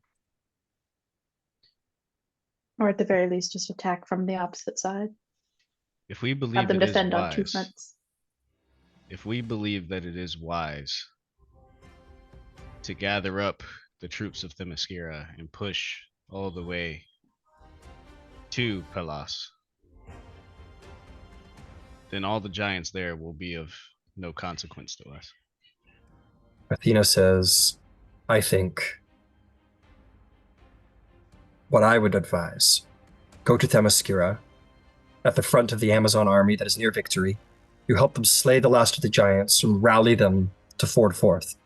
There's nothing to say that Queen Niobe is going to want to push further into giant lines after defending her home. The Themyscirans have always only cared about protecting the Amazons. You go there, you command them, and take the fight to the giants, and they provide distraction to the army while you slip in the back and defeat Pelas. Perhaps bringing Ares, if you could convince him, or Dionysus with you. That is what I would do. But if you think that you have the stealth and quick executing power to defeat them amidst their forces, I leave that to you. I like her plan. As do I. Which Very well. I said it first. So To be clear. I So, wasn't listening to you. Just kidding. no one ever does. so what'd you say? Sorry, what? Who are you? Oh, my Who are you? So the Demithots will go to Themyscira, lead the Amazons, and convince Queen Niobe to take her forces south into the continent and defeat the giants in open warfare. Indeed. Woo. Oh, you hear from Woo. Eloy in the back. Good enough, girl. Good enough. Athena says, then we are adjourned. She taps her spear, and the map folds in on itself, and the gods and yourselves have their orders. Very well. Katara, do your thing, girl. Well, I have a lot of things I want to doodle. Oh, gotcha. I mean, there's 5 questions we can ask. I would be That you doing can that ask. but again, we can collectively decide what the questions are. We can ask them. It'll be yes, no, or unclear. But if I have the list beforehand, then I can ask them after I've done a couple other things. Because again, if it goes badly, then I'll be out of commission until the morning. Be all right in the morning. Just gonna make sure I don't need anything else for this spell. I don't think I do. Nope. Just me. Just my brain. All right. Yeah, just your brain. That's the offering. Pretty much. So I get it. What kind of questions do we think would be good to know, like answer wise?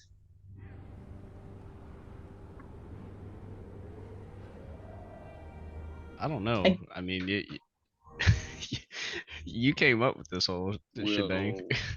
Well, I came up with the idea of like we could ask. We can also just not do it until we, Is it yes or no questions or like what? Yeah. Yeah. It's essentially like commune, but I can just contact any like demigod or demigod sage or some other mysterious entity from another plane. So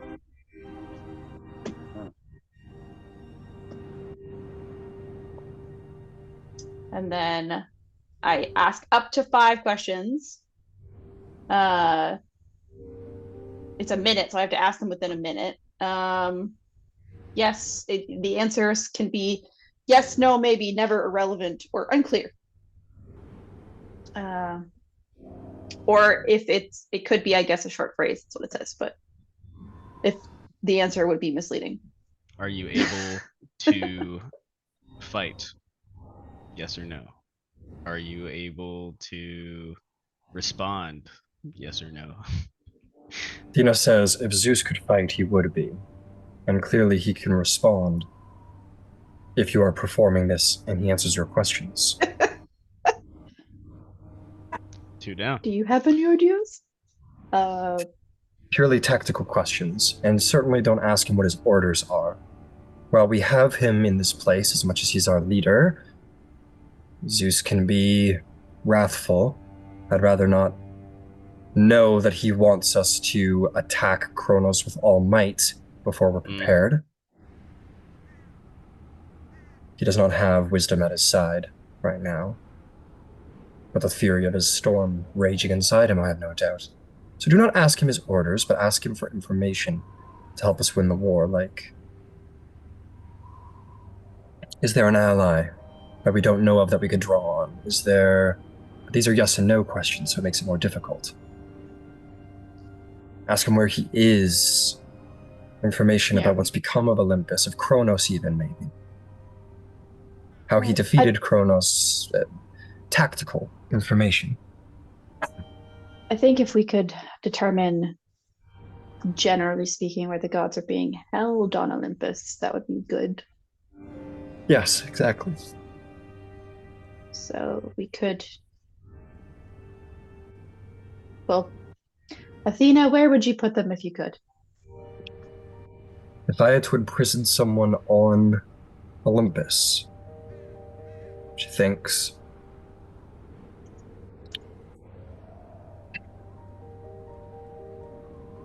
I would probably keep them in the vault, where we had previously kept the pieces of Kronos, under Hestia's home. So are you being held in the vault? Question 1. There's a sick poetic justice in that, I would think. Hestia is the guardian of the home and the hearth. What better way to keep something safe than with the goddess who protects the home? We could ask if there's anybody that's could be swayed. Yes. Someone that's... The Titan is infamous for having defectors. We need to find Prometheus, not to forget. If there's someone we can contact who knows, be willing to join with us against them.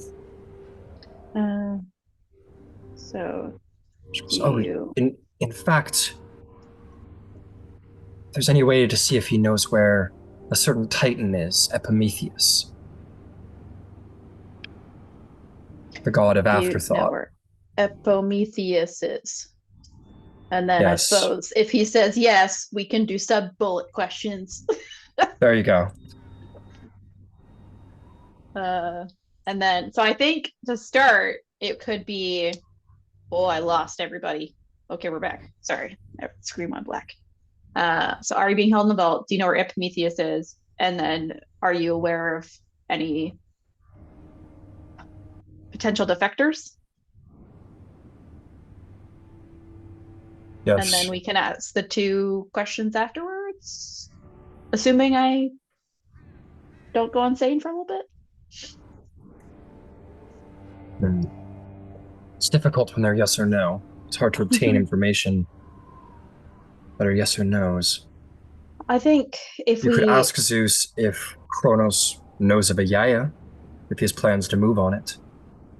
Make sure our secrecy remains. Kronos know where the gods are gathered? Yes. I don't want to give him information that could be used against us. Okay. So does it make sense to ask about Epimetheus or defectors if it'll be difficult to narrow down. Maybe we stick to one. Yes, and maybe then we stick to narrow. one. What would be more useful, defectors or Epimetheus?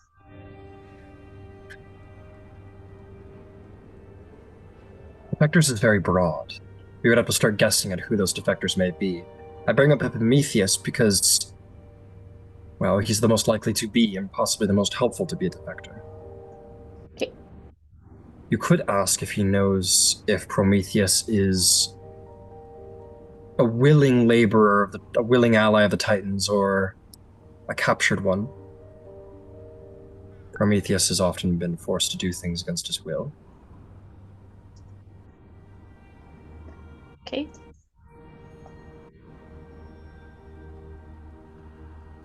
And that's good. Gives us a follow-up to Epimetheus.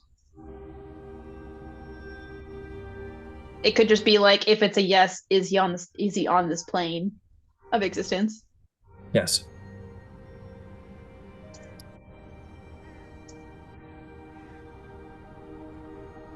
And again, Prometheus is probably in Hephaestus's forge, but knowing of Epimetheus could still provide powerful insights into the Titans' plans. I think the plane of existence could be for either Epimetheus or Prometheus. Yes. Depending on what answer we get. We can narrow it down quite significantly after we know what plane they're on.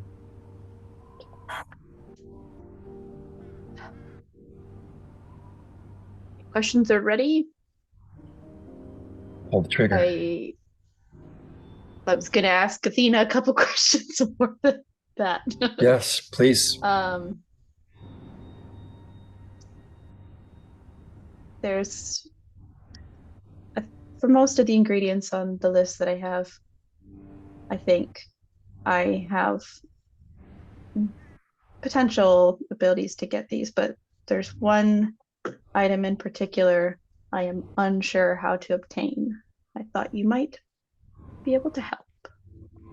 Which is? And so the timeless liquid Chronos one, which needs water from the river of time, distilled under the guidance of Chronos, and dust from an ancient hourglass. Dust from an ancient hourglass can be easily obtained. Okay. The waters of Chronos, under his instruction, that sounds to me like you need to speak to a chronomancer. Son of a bitch.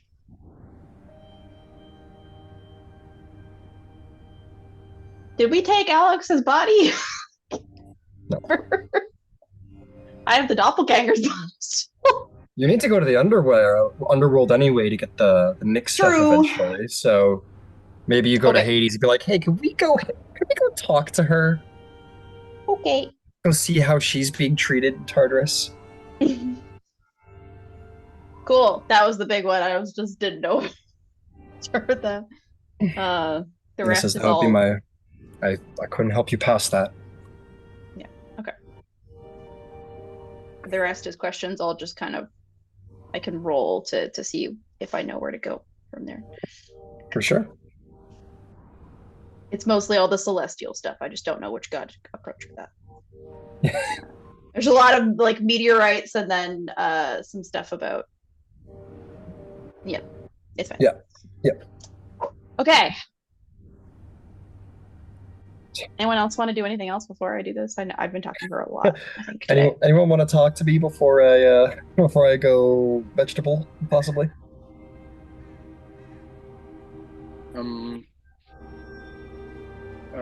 What's going on with the drow? Do we know? Do we know how we can get in contact with him? Athena says, well, we know how to. I'm sure you all have a means of getting in contact, but none of us have checked in on them in a while. They remain beyond the sight of the gods.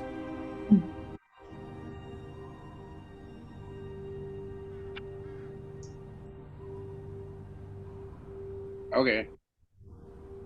Cool. I hope they're good. You are. They more were than doing welcome good. to- Yes. Because we had contacted them. Right? I thought we Yeah, messaged she the basically Inquisitor. said like Never things are replied. like I'm working on it, but Ah, they're headed in the right okay. direction. But yeah, the gods don't have any power over the drow. They don't pray to the gods, and they lie below the surface, so Apollo can't watch them. So they're outside the gods' purview.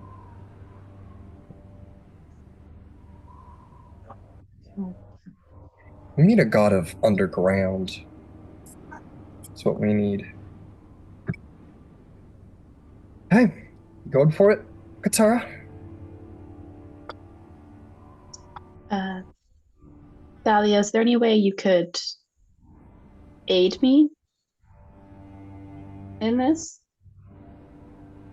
Takes a lot of mental strength to not succumb. Like Yeah, my worst skill. Oh, okay.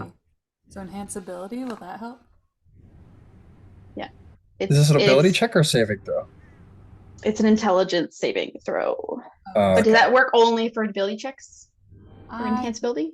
Emboldening bond. That'll help. That's a D4. That would be helpful. Mm-hmm. Okay. Thalia bonds you to her Katara. You feel the power of love. Sort of your bond between Thalia will keep you strong. All right. I'm going to try to contact Zeus. Okay. Make me a DC 15 intelligence saving throw. I believe that's what it is. Yep. All Okay. right.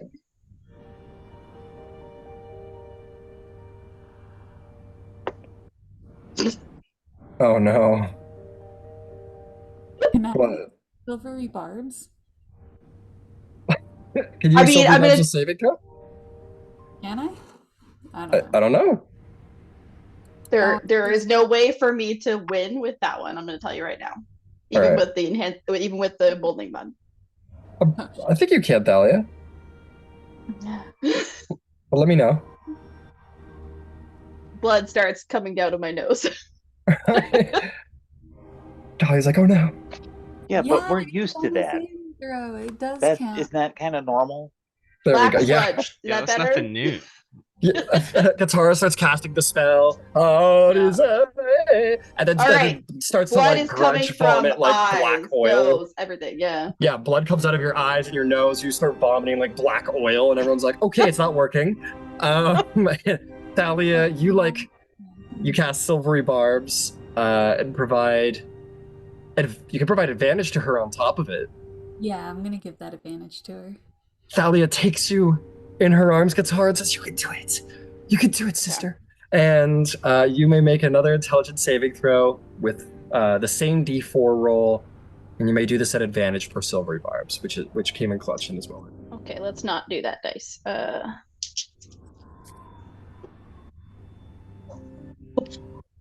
We're good. Yay! Even without the emboldening bond, we're good. Incredible.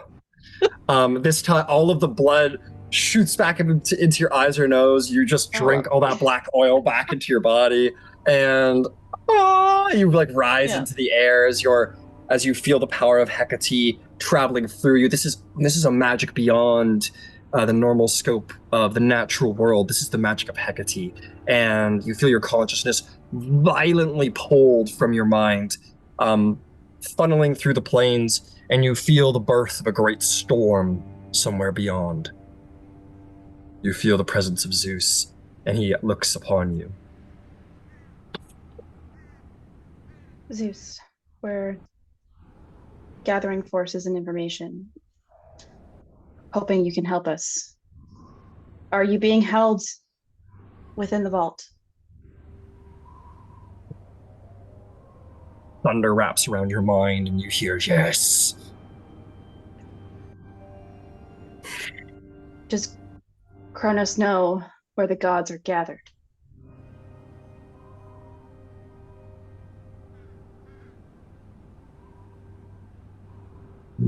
Well, Sorry, what was it? not that I know of. Okay. You're like, can you speak up? That's 2 questions. voices. No! Do you know where Epimetheus is? No, I don't.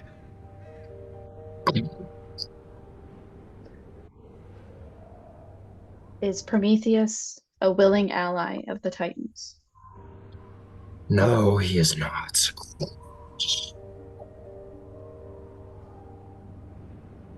Is Prometheus being held on the mortal plane of existence? No. And you feel violently your mind only held the tether for so long, and then it finally snaps, and you feel yourself slingshotted back across the planes of consciousness, right back within your own mind, and violently you return to your senses. It was a very unpleasant experience, I'd say, Katara. Very, very intense, and now you've got a headache. Well, he's certainly angry. Ready to kick some ass. He is being held in the vaults. He's not, doesn't know Kronos knows where we are. Doesn't know where Epimetheus is, but he did confirm that Prometheus is not a willing ally of the Titans, and he is also not on our plane of existence.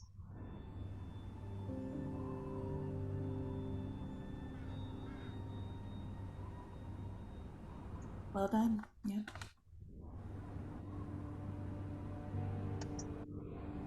What do we do with that information? I suppose Hermes might be able to see if he's in the underworld.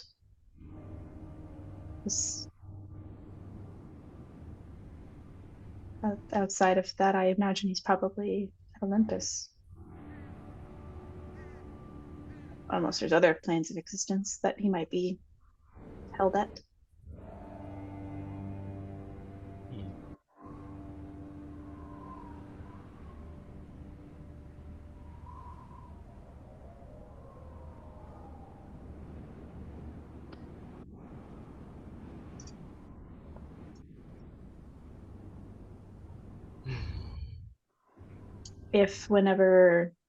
If I go back to the underworld, I can always scry for him as well.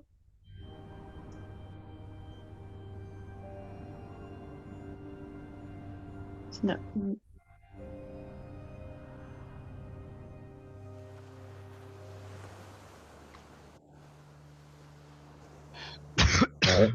Well, we'll say as the day grows late, all of you have achieved much today. And as you're maybe eating, getting ready for bed, there'll still be an opportunity to sort of go about and speak with the gods if anyone had any interest to do so next session. But before we end, Eloy says, "Hey everybody, I've been working really hard on my poems and stuff. I want to get into Elysium so bad. Do you guys want to hear some of them? I wrote some stories about your adventures." Of course. And he'll clear a table. Okay. I have two that I've made so far. I have a song about Gyasi's defeat of almost defeat of Oceanus, and I also have another one about you all climbing the mountain Olympus for the first time, where you met Katara and me for the first time. Which would you like me to tell you? Climbing the mountain. Okay. She's her cheeks go red, her tail sort of fluffs behind her. You get the sense she's nervous. She goes, "Okay, don't. If it's not good, don't be mean." Okay, here I go. Okay. She goes, I'm not gonna sing, but she sings. She goes, "Sing, O muses of the Demithots, a band of demigods bold, summoned by Olympus's call, their tale in verse unfolds. Ouroboros, son of Zeus, a giant strong and grand, with Thalia, Aphrodite's grace at her command. Silenos, satyr swift, a hunter of Artemis's kin. Alexandra, time wielder, Apollo's daughter, dark within. Kyros, Spartan warrior, steadfast and true, childhood friend of Ouroboros, with bonds none could undo. Niobe, fierce Amazon, a warrior proud and strong, united they stand, a course of God's song. Summoned to Olympus, though trials they must tread, to the mountain's peak where gods reside, tread. Though forests magical, where trees in wisdom spoke, and madmen by nymphs deceived, in chaos they awoke. Seductive nymphs entwined Thalia in their trance. Niobe's might and Athena's tact, a dance to advance. Engaged in an orgy, a tactical affair, the nymphs exhausted, and the Demithots repair. To Apollo's radiant gaze and Dionysus cheers. The Thyisus, the Muses, a gathering so dear. Eloi mistletoe, bard to the divine, joins the Demithots her verse entwine. Katara, undead child of Hecate embrace, with Dionysus, mad revelry they chase. At dawn breaks they climb the mountain steps, through giant graves and Cyclops' sleep. Manticore foes and a bronze dragon's might. A trial of strength, perilous fight, the tempest of Zeus, a thunderous might. Clouds and lightning, a fearsome sight. In their darkest hour, Kyros' strength revealed, Niobe's bloodlust, a destiny unsealed. Defeated the tempest, the final ascent, Ouroboros carries Silent Oath's strength well spent. Through the clouds to Olympus they soar, Hestia's hearth, a healing before. Welcomed by the gods, on Olympus' height, courage and valor bathed in divine light. Honored by Zeus in the gods' array, the Demithots stand triumphant that very day. And she does a little satyry tap and bows. To Eloi! And he puts a gun in it. And she's like so happy. She's like, you guys! And she like gets really bashful and she's like, no, you guys are the best. And like, to you guys. And she drinks. Boros starts like, he's like been tearing up like at certain points of this song, especially at the mentions of Kyros and Silent Oath and how things just used to be. And he'll like go in for a big old bear hug on her. She's like, I'm so glad you guys like it. Thank you, Eloi. Thank you. She sort of, I imagine as you put her down, she's like standing on the edge of the table and you're at eye line. She goes, Ouroboros, do you want me to write something about Kyros? I could write about him and his courage and his loyalty and his fellowship and his goodness and all of that. I could write something for you. Could you? She gives you a hug. He hugs her back. All right, that's on the agenda for Eloi.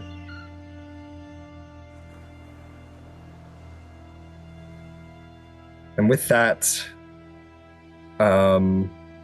we will call the session, as it is about 11:30. And next week, I'm sure we will go to war with the Amazons and with the Giants.